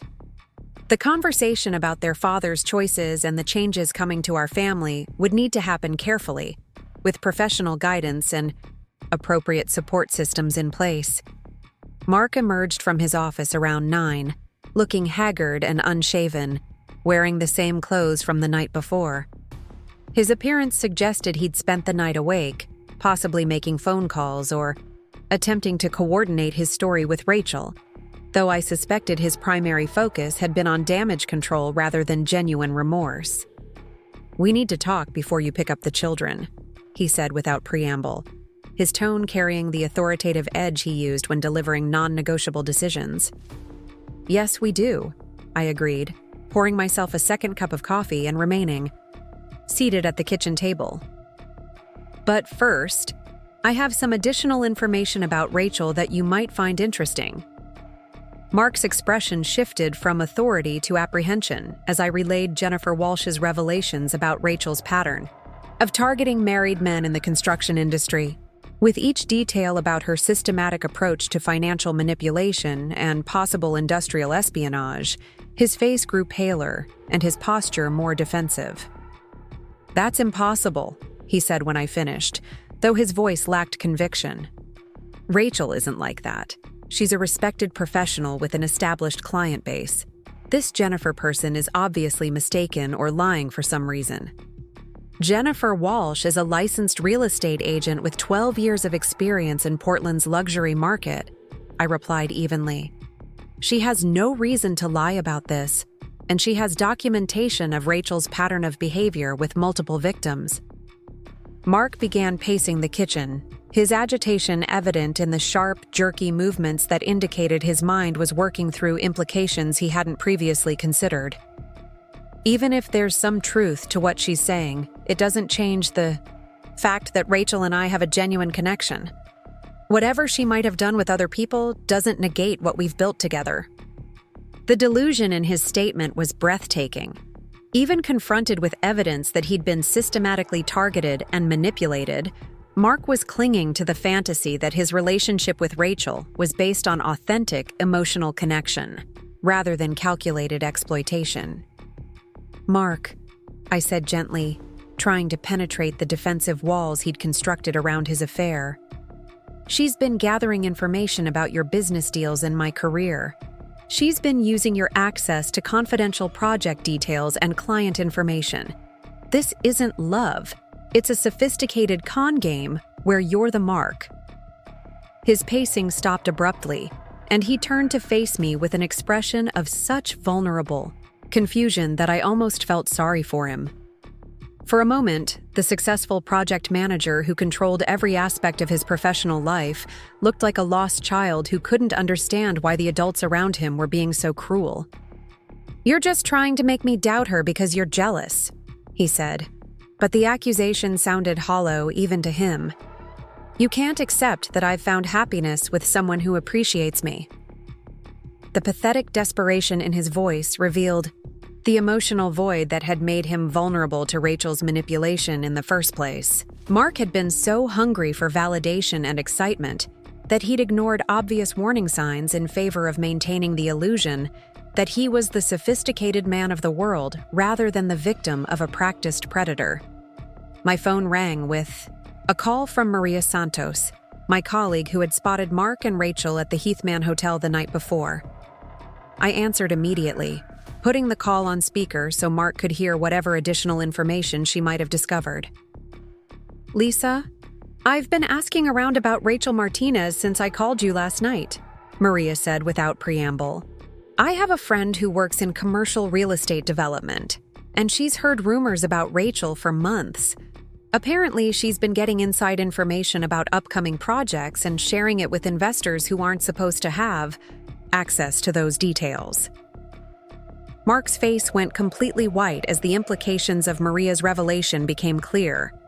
If Rachel had been using information from his projects to benefit unauthorized investors, he could be facing serious professional consequences, including potential criminal charges if federal contracting laws had been violated. "How reliable is this information?" I asked, though I was watching Mark's reaction rather than waiting for Maria's response. "Reliable enough that my friend's firm has been investigating her activities for several weeks," Maria replied. "They've been building a case to present to the state licensing board and possibly to federal authorities if they can prove that government contracts were compromised." Mark sank into one of the kitchen chairs, his hands shaking as he processed the possibility that his affair might have criminal implications he'd never considered. The woman he'd risked his marriage to pursue wasn't just manipulating him emotionally and financially. She was potentially using him as an unwitting accomplice in serious fraud. "I need to call my attorney," he said quietly, his voice barely audible above the morning sounds filtering through our kitchen windows. "Yes, you do," I agreed, feeling no satisfaction in his obvious distress. "But first, we need to discuss how we're going to handle this situation with Sophie and Danny. They deserve to know what's happening to their family, and they deserve to understand that none of this is their fault." Mark looked up at me with an expression that seemed to register my presence for the first time since this conversation began. "What are you going to tell them?" "The truth," I replied simply. "That you made choices that damaged our marriage, that we're getting divorced, and that I'm going to fight to remain part of their lives regardless of what happens between us." The mention of divorce seemed to penetrate Mark's shock in a way that all the previous revelations had not. "Lisa, please. I know I've made mistakes, but we can work through this. We can get counseling. We can rebuild trust. Please don't make any permanent decisions while you're emotional." "I'm not emotional," I said, recognizing the truth of that statement as I spoke it. "I'm clear-headed, probably for the first time in months.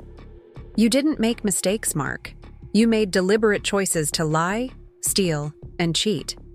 You chose to risk our family's security and stability for a relationship with a woman who was using you for financial gain and inside information." The clinical accuracy of my assessment seemed to hit him harder than any emotional outburst would have. Mark had always prided himself on his rational decision-making and strategic thinking. Being confronted with the objective reality of his poor judgment and gullibility struck at the core of his self-image. "What about the children?" he asked, his voice taking on a pleading quality I'd never heard before. "They need stability. They need both of us. They need honest adults who model integrity and authentic relationships," I replied, echoing the words I'd used the night before.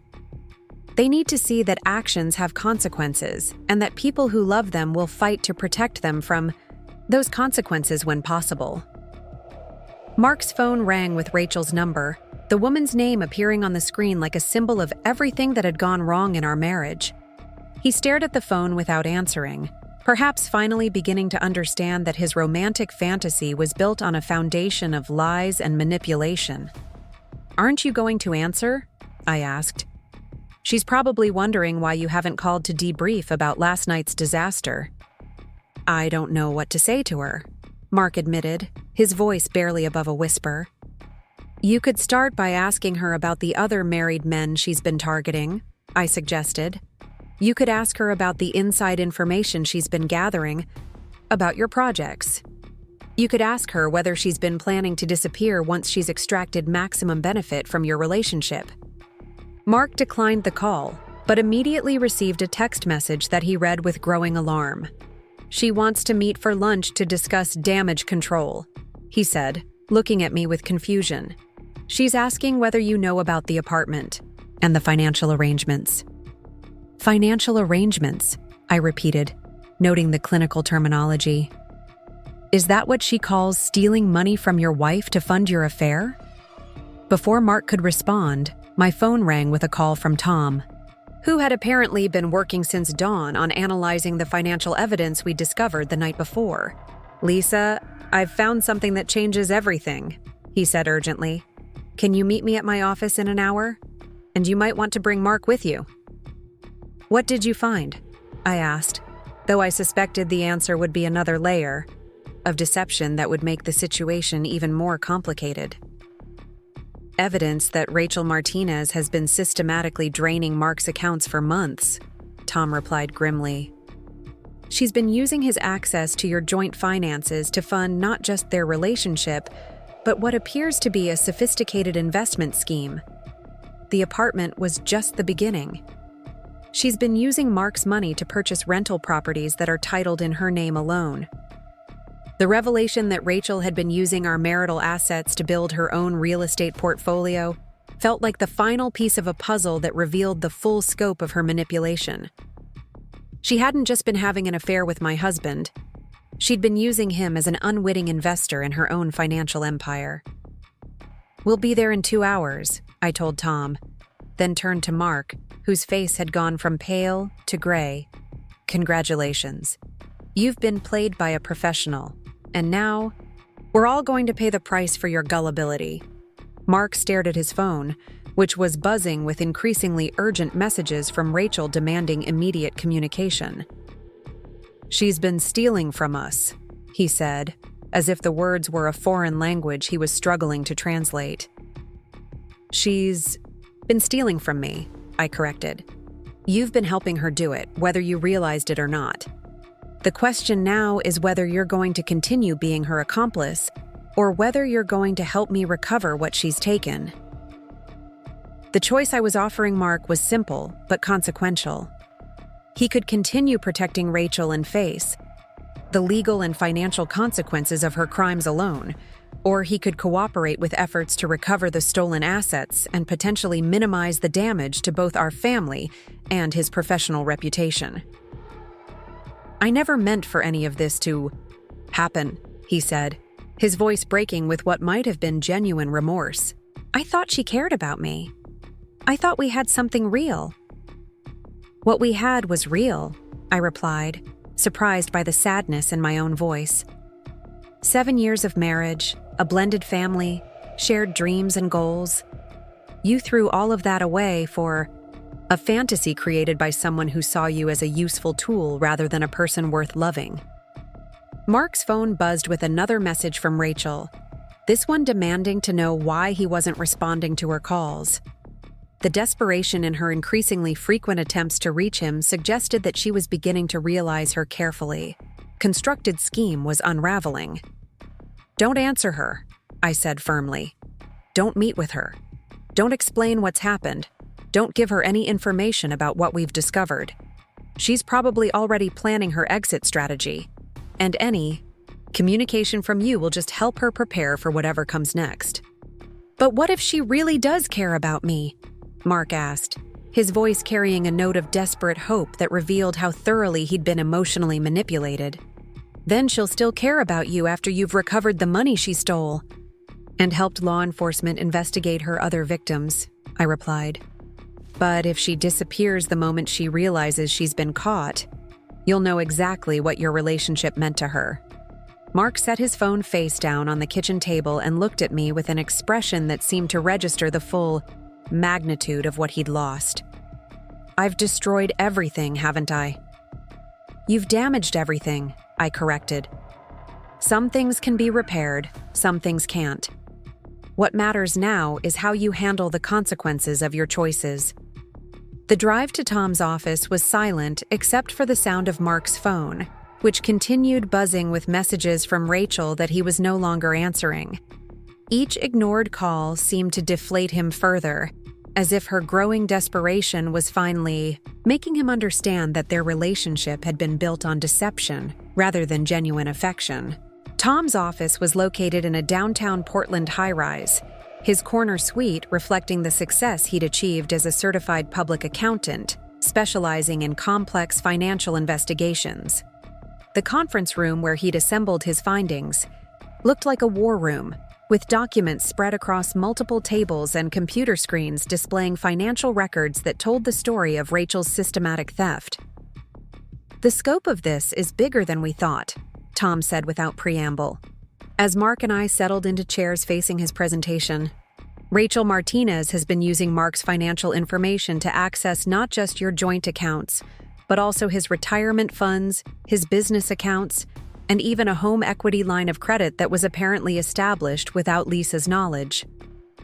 Mark's face went completely white as Tom walked us through the evidence of financial manipulation that extended far beyond the restaurant dinners and hotel rooms we'd initially discovered. Rachel had been systematically draining every accessible account, transferring money to shell companies that she controlled, and using Mark's credit and assets as collateral for investments that would benefit only her. "The total amount stolen approaches $200,000, Tom continued, his professional demeanor unable to completely mask his outrage at the scope of the fraud. "This isn't just marital infidelity. It's organized financial crime that could result in serious criminal charges." Mark made a sound that might have been a sob or a laugh, his emotional processing apparently unable to keep pace with the revelations about his complicity in major financial fraud.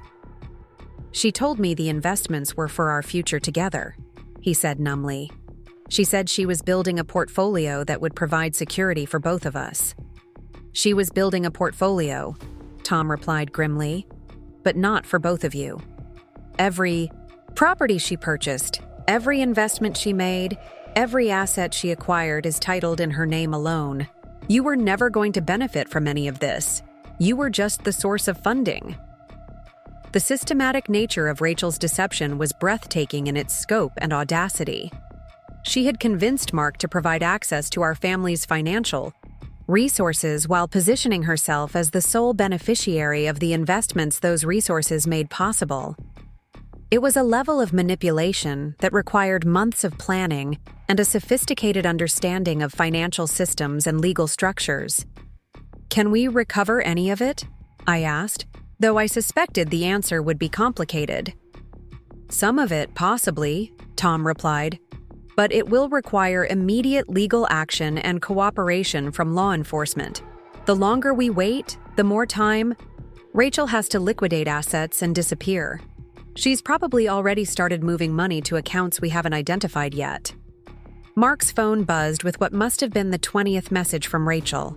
This one apparently different from the others because his expression changed when he read it. "She's asking me to meet her at the airport," he said, his voice hollow. "She says there's a family emergency and she needs to leave town immediately." "There's your answer," I said, feeling no satisfaction in being proven right about Rachel's intentions. She knows the scheme is collapsing, and she's preparing to run with whatever she's managed to steal. Tom leaned forward with the intensity of someone who had spent years investigating financial crimes. "Mark, you have a choice to make right now. You can continue protecting Rachel and potentially face criminal charges as her accomplice, Or you can cooperate with law enforcement and help us recover what she's stolen. But you need to decide immediately, because once she leaves Portland, recovering the money becomes exponentially more difficult. The moment of decision had arrived, the point where Mark would need to choose between his fantasy relationship with a woman who had systematically robbed him and his responsibility to his family and his own legal survival. His phone continued buzzing with increasingly desperate messages from Rachel, each one presumably designed to maintain his loyalty long enough for her to complete her escape. "What do I need to do?" Mark asked finally, his voice carrying the defeated tone of someone who had finally accepted the reality of his situation. "First, you don't meet her at the airport," Tom said firmly. "You don't respond to her messages. You don't give her any information about what we've discovered, and you definitely don't provide her with any additional financial assistance. Then we call the police and the FBI, because this level of financial fraud almost certainly crosses state and federal lines." Mark nodded slowly, setting his phone aside without reading the latest message from Rachel. "I can't believe I was so stupid," he said, his voice barely audible. "She's a professional," I replied, surprised to find myself offering him a small measure of comfort. "She's been running this operation for years, and she's skilled at identifying and exploiting vulnerabilities. You weren't the first, and you probably won't be the last." Tom was already reaching for his phone to begin the process of reporting the fraud to appropriate authorities. "The good news is that we've documented everything thoroughly, and we've identified the pattern early, enough that we might be able to prevent her from victimizing other people. The bad news is that this is going to be a long, complicated process that will require complete transparency about everything that's happened." As Tom made the first in what would be a series of phone calls to law enforcement agencies, I found myself looking at Mark with a mixture of pity and lingering anger. He had been victimized by a sophisticated criminal, but his victimization had been enabled by his willingness to lie to me, steal from our family, and risk everything we'd built together for the excitement of an affair. The path forward would be complicated, involving criminal investigations, civil litigation, and the painful process of rebuilding trust that had been shattered by months of deception. But for the first time since discovering Mark's betrayal, I felt like we were finally dealing with the truth rather than layers of lies and manipulation. Rachel Martinez's scheme was unraveling, and soon she would face the consequences of her choices. The question that remained was whether Mark and I could find a way to salvage anything from the wreckage of our marriage, or whether some betrayals are simply too profound to overcome. 6 months after the FBI arrested Rachel Martinez at Portland International Airport with fake identification and over $300,000 in cash, I stood in the courthouse hallway waiting for the final divorce decree that would officially end my marriage to Mark Thompson. The woman who had systematically destroyed multiple families while building her criminal empire was now facing federal charges for fraud, identity theft, and racketeering. Her arrest had made headlines in the Portland Business Journal, exposing a network of financial crimes that had victimized at least 12 men across the Pacific Northwest. The legal proceedings had been exhausting and humiliating, requiring me to testify about intimate details of my marriage while federal prosecutors built their case against Rachel. Mark had cooperated fully with the investigation, providing access to financial records and communication logs that revealed the scope of her manipulation. His testimony had been crucial in establishing the pattern of predatory behavior that would ultimately send Rachel to federal prison for 15 years. But today wasn't about Rachel Martinez or her criminal enterprise. Today was about the final dissolution of a marriage that had been built on what I now recognized as a foundation of accommodation and control, rather than genuine partnership. The divorce settlement had been surprisingly straightforward once the criminal investigation recovered most of the stolen assets. Mark had agreed to terms that protected my financial security while ensuring I maintained meaningful access to Sophie and Danny. My phone buzzed with a text from Amy, who was waiting, in the courtroom with Tom and several other family members who had supported me through the darkest period of my life. Judge is ready. You've got this, Lisa. We're all here for you. The support system that had emerged during my crisis had been one of the few positive outcomes of Mark's betrayal. Relationships that had been neglected during my marriage had been rebuilt and strengthened. Professional connections that had been minimized in favor of family obligations had been restored and expanded. The woman who had defined herself primarily through her role as Mark's wife and the children's stepmother had rediscovered her independent identity in ways that surprised everyone, including herself. Sophie appeared at my elbow, having driven herself to the courthouse directly from her senior year classes at Lincoln High School. At 17, she had grown into a young woman whose maturity and wisdom often exceeded that of the adults around her. Her presence at the divorce hearing had been her own choice, a decision she'd made despite Mark's attempts to shield her from the legal proceedings. "How are you feeling?" she asked, her voice carrying the same protective concern she'd shown throughout the past 6 months. "Relieved," I answered honestly. "Ready to move forward." The custody arrangement we'd negotiated had been unconventional, but effective. Sophie and Danny would continue living primarily with Mark in the Laurelhurst house, but I would have them every other weekend, Wednesday evenings, and extended time during school vacations. More importantly, the agreement recognized my psychological parent status, giving me legal standing to make decisions about their education, healthcare, and general welfare. Mark had initially resisted the joint custody arrangement, perhaps still, harboring fantasies that our marriage could be salvaged despite everything that had happened. But the criminal investigation had forced him to confront the reality of his choices and their consequences. The man who had once controlled every aspect of our family's decisions had learned that his judgment could be catastrophically flawed. Danny bounded up the courthouse steps with the energy of a 14-year-old who had somehow maintained his essential optimism despite watching his family implode. He'd grown 3 inches since the night I'd discovered Mark's affair, shooting, up with the sudden growth spurts that transform children into teenagers seemingly overnight. "Is it weird that I'm excited about this?" he asked, bouncing slightly on his toes as we waited for the courtroom doors to open. "I mean, I know divorce is supposed to be sad, but it feels like we're finally going to stop pretending everything is normal when it obviously isn't." His insight reflected the honesty that had characterized our family's communication since the truth about Mark's affair had been revealed.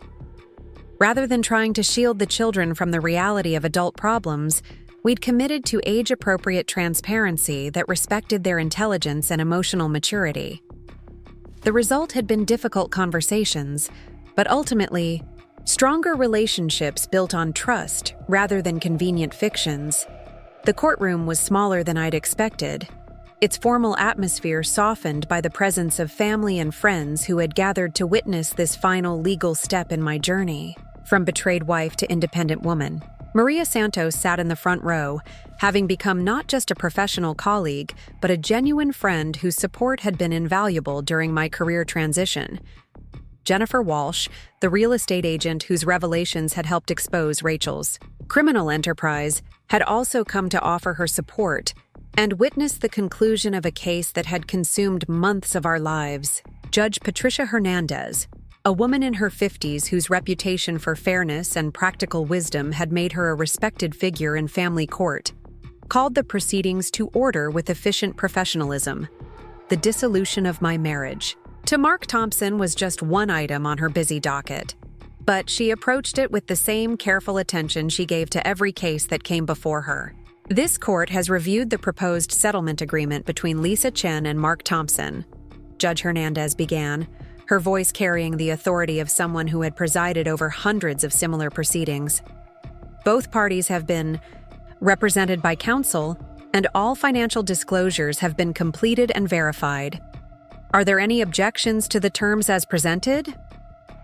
Mark's attorney, a distinguished man in his 60s who specialized in high-conflict divorces, indicated that his client accepted the settlement terms without reservation.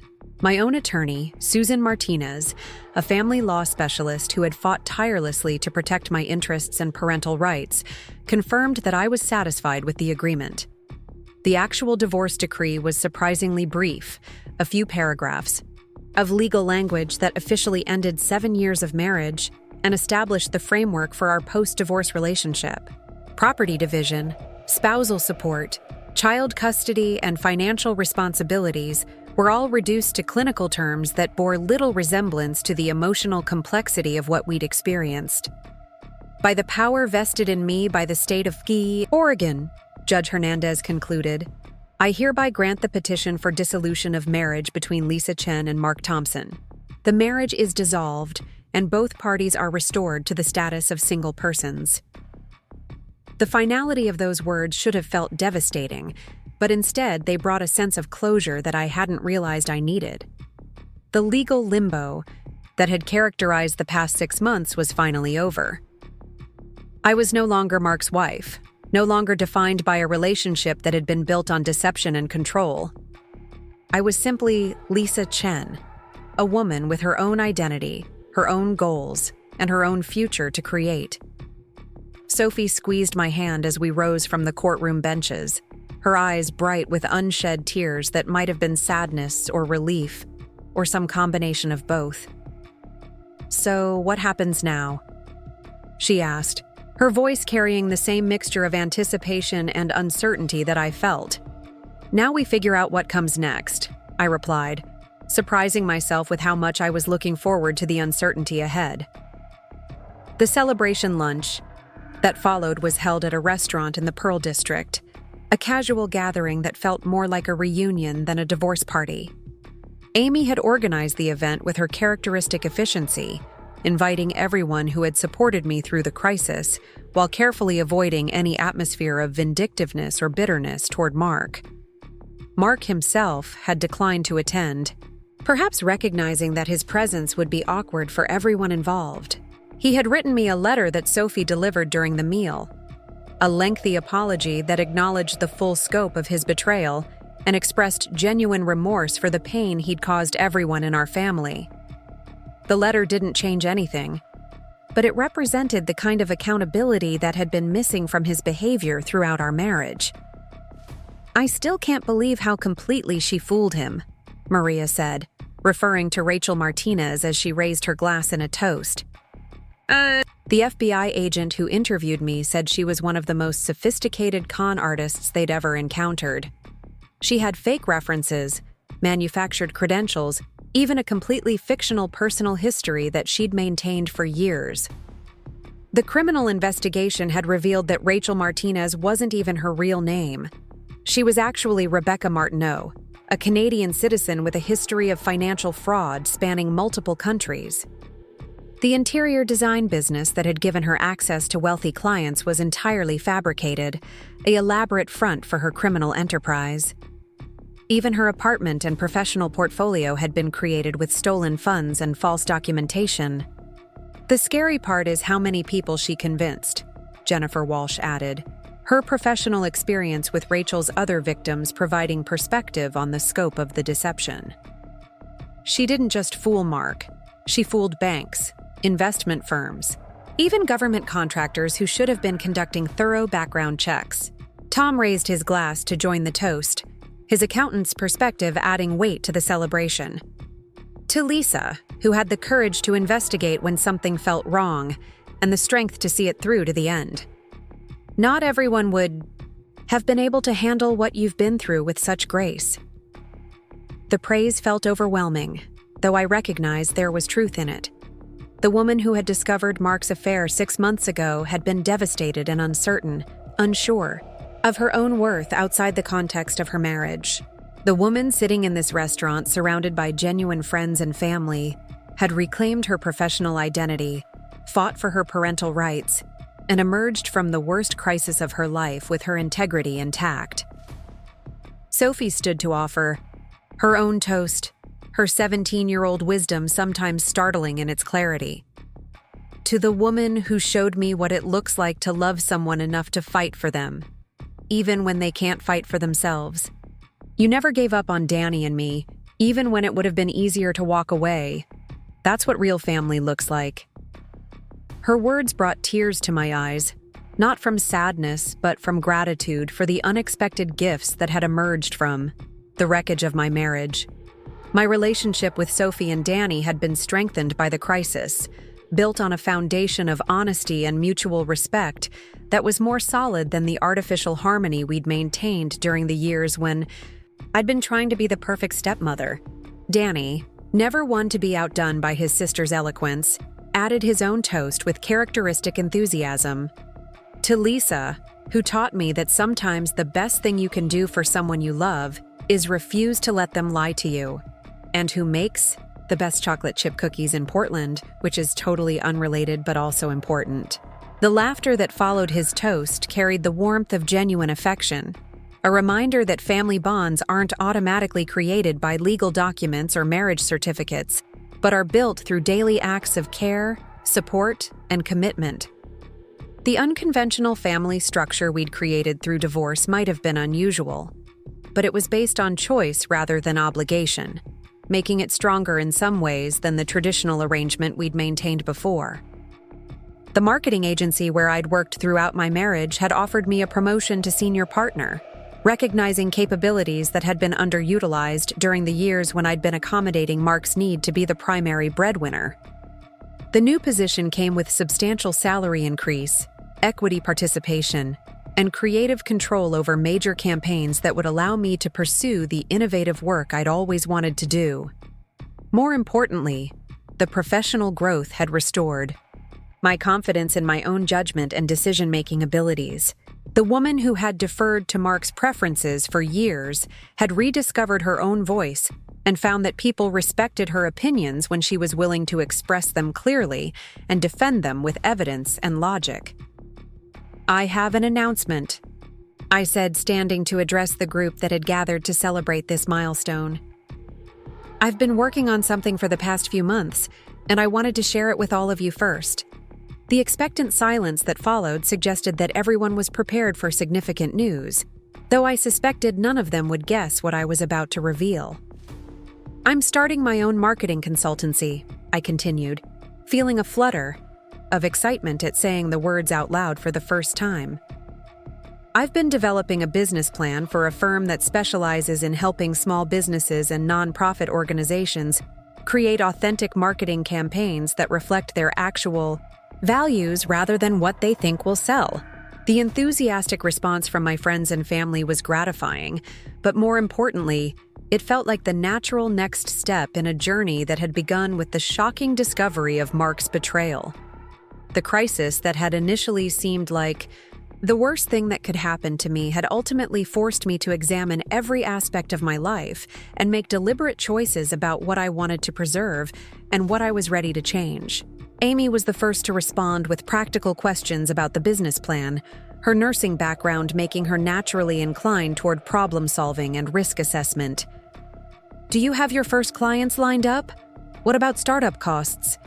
And office space?" "I have 3 signed contracts already," I replied, unable to suppress a smile at the confidence in my own voice. "One with a sustainable fashion company, one with a local environmental nonprofit, and one with a chain of independent bookstores that want to compete with the big box retailers by emphasizing their community connections." The clients I'd attracted were organizations whose values aligned with my own, businesses and nonprofits that wanted to build authentic relationships with their communities rather than simply maximizing profits. Working with them felt like a natural extension of the personal authenticity I'd been developing throughout my recovery from Mark's betrayal. Maria leaned forward with professional interest, her own marketing background making her particularly curious about my business model. "Are you planning to hire employees? Or will you be operating as a solo consultant initially?" "I'm starting solo, but I'm hoping to build a small team of specialists who share my commitment to ethical marketing practices," I explained, realizing as I spoke how much thought I'd put into the long-term vision for the company. "I want to create a workplace culture that values honesty, creativity, and genuine collaboration, rather than the competitive backstabbing that characterizes too many agencies." The business plan I'd developed was informed by everything I'd learned about authentic relationships during the past 6 months. Just as my personal life had been transformed by rejecting accommodation and control in favor of honesty and mutual respect, my professional vision was built on the belief that businesses could succeed by being genuinely helpful to their customers, rather than manipulative or deceptive. Jennifer Walsh raised her hand with a question that carried both professional and personal interest. Would you be open to working with real estate professionals who want to rebuild their reputations after being associated with unethical practices? I'm asking for a friend who got caught up in Rachel's scheme without realizing what was happening. The question touched on something I'd been thinking about throughout the criminal investigation and divorce proceedings. Rachel's victims had included not just the men she'd manipulated, but also legitimate professionals who had unknowingly facilitated her crimes. Some of them were facing professional sanctions and reputation damage, despite being victims themselves. Absolutely, I replied without hesitation. One of my core beliefs is that people deserve the opportunity to rebuild their reputations when they've been victimized by criminals. Authentic marketing isn't just about promoting businesses. It's about helping people tell their true stories in ways that honor their experiences and values. The conversation continued for another hour, touching on everything from business, logistics to personal relationships to the ongoing criminal case against Rachel Martinez. The federal prosecutor had indicated that additional charges might be filed as more victims came forward, and the recovered assets were still being sorted through forensic accountants to determine which funds belonged to which victims. As the lunch gathering began to wind down, Sophie and Danny announced that they needed to return to their father's house to finish homework and prepare for school the next day. The casual way they transitioned between discussing my business plans and their academic responsibilities reflected the comfortable routine we'd established during the month since the divorce proceedings began. "Are you coming to my soccer game on Saturday?" Danny asked as he gathered his jacket and backpack. "We're playing against our biggest rivals, and Coach says I might get to start at midfielder." "I wouldn't miss it," I assured him, pulling him into a hug that he accepted with only mild teenage embarrassment. "Sophie, are you still planning to visit colleges next weekend?" "Yeah, but I want to talk to you about something first," she replied, her tone carrying the seriousness that indicated an important conversation was coming. "Can we have dinner tomorrow night? Just the two of us?" I agreed immediately, recognizing that Sophie's request for private time probably meant she was working through some complex feelings about our family's transformation. Her senior year of high school was already emotionally challenging without the added complexity of her father's affair and our subsequent divorce. After the children left, the remaining adults lingered over coffee and dessert, the conversation shifting to more personal topics as the formal celebration atmosphere relaxed into intimate friendship. Amy, who had been my strongest advocate throughout the crisis, seemed particularly interested in my emotional state as I transitioned from the legal conclusion of my marriage to the practical reality of independent life. "How are you really doing?" she asked, her nurse's instincts for detecting hidden distress making her question more probing than casual inquiry. "I mean, I know you're excited about the business and everything, but this has to be emotionally complicated too." The question deserved a thoughtful answer, and I took a moment to consider my genuine feelings rather than the positive attitude I'd been maintaining for everyone else's benefit. "I'm grieving," I admitted, surprised by the honesty in my own voice. Not for Mark exactly, but for the life I thought we were building together. For the future I'd imagined that turned out to be based on lies. Tom nodded with understanding, his own experience with financial investigations having shown him how devastating it could be to discover that trusted relationships were built on deception. "That's completely normal. Even when divorce is the right choice, it still represents the death of dreams and expectations. You're allowed to mourn what you've lost while still being grateful for what you've gained." The permission to acknowledge my grief felt liberating in ways I hadn't expected. Throughout the past 6 months, I'd been so focused on moving forward, on being strong for the children and professional in my business dealings, that I hadn't allowed myself to fully process the sadness that accompanied the end of my marriage. I think what I'm mourning most is the version of myself that was willing to accept so little, I continued, the words coming more easily now that I'd started speaking honestly about my feelings. The woman who was grateful for Mark's attention, even when it was minimal, who was satisfied with being consulted about decisions rather than being an equal partner in making them. Maria reached across the table to squeeze my hand, her own experience with difficult relationships making her particularly empathetic to the complicated emotions involved in recognizing patterns of accommodation and control. "But look at who you've become," she said gently. "You've built a support network, started a business, fought for your relationship with the kids, and exposed a criminal who was victimizing other families. That's not the same woman who was accepting crumbs from Mark's table." The transformation she described was undeniable, though it had been so gradual that I sometimes forgot how dramatically my life had changed since that anniversary dinner at Riverside Bistro. The woman who had been devastated by Mark's betrayal had become someone who could navigate complex legal proceedings, build professional relationships, and create a future based on her own values rather than someone else's expectations. Jennifer Walsh contributed her own perspective, drawn from her experience helping other women recover from Rachel's crimes. What I've observed is that the victims who recover most successfully are the ones who use the crisis as an opportunity to examine all aspects of their lives, not just the relationship that was damaged. You've done that more thoroughly than anyone else I've worked with. As the afternoon light began to fade outside the restaurant windows, our gathering gradually transitioned from celebration to the kind of intimate conversation that deepens friendships and strengthens family bonds. The people who had supported me through the worst period of my life were also the ones who would be part of whatever came next. Amy raised her glass one final time, her expression carrying the solemnity of someone offering a benediction rather than a toast. To new beginnings built on truth rather than illusion, to relationships based on choice rather than obligation, and to the courage to rebuild when the foundations proved to be rotten. The words captured something essential about the journey I'd been on since discovering Mark's affair. The destruction of my marriage had been devastating, but it had also been necessary to clear away the structures that had been constraining my growth and limiting my possibilities.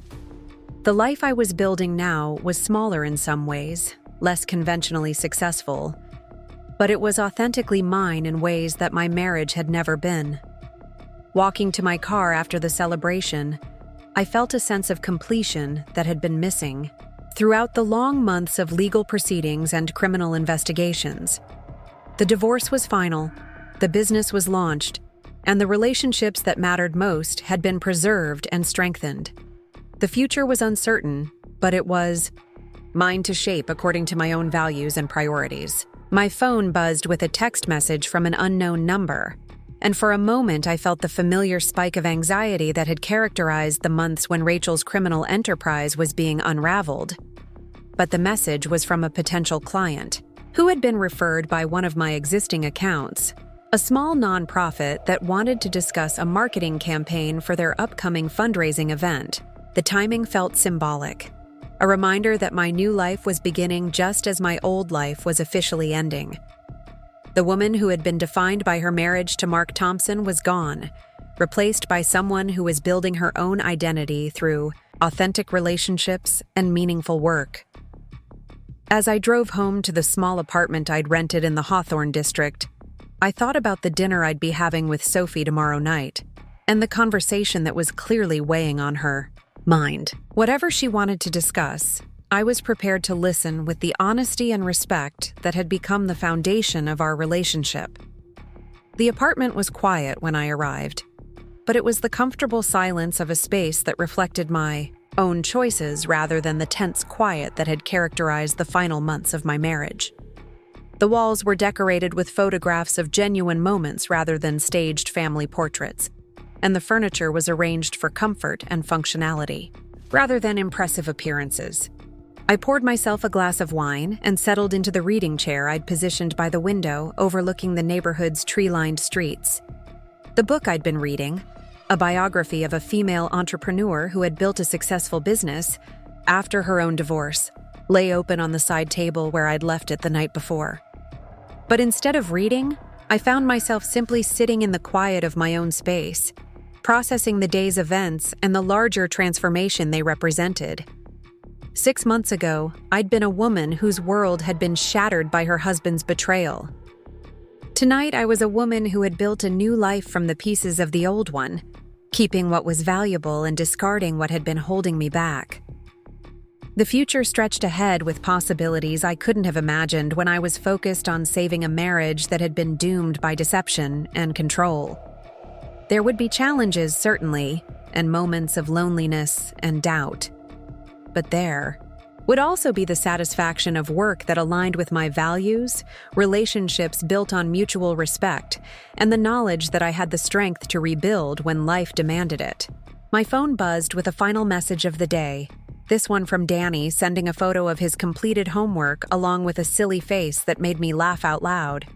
The simple gesture of connection reminded me that the most important relationships in my life had not only survived the crisis but had been strengthened by it. Tomorrow would bring new challenges and opportunities, but tonight I was content to sit in the quiet of my own space, grateful for the journey that had brought me to this moment of genuine peace and authentic possibility. Up next, you've got 2 more standout stories right on your screen. If this one hit the mark, you won't want to pass these up. Just click and check them out.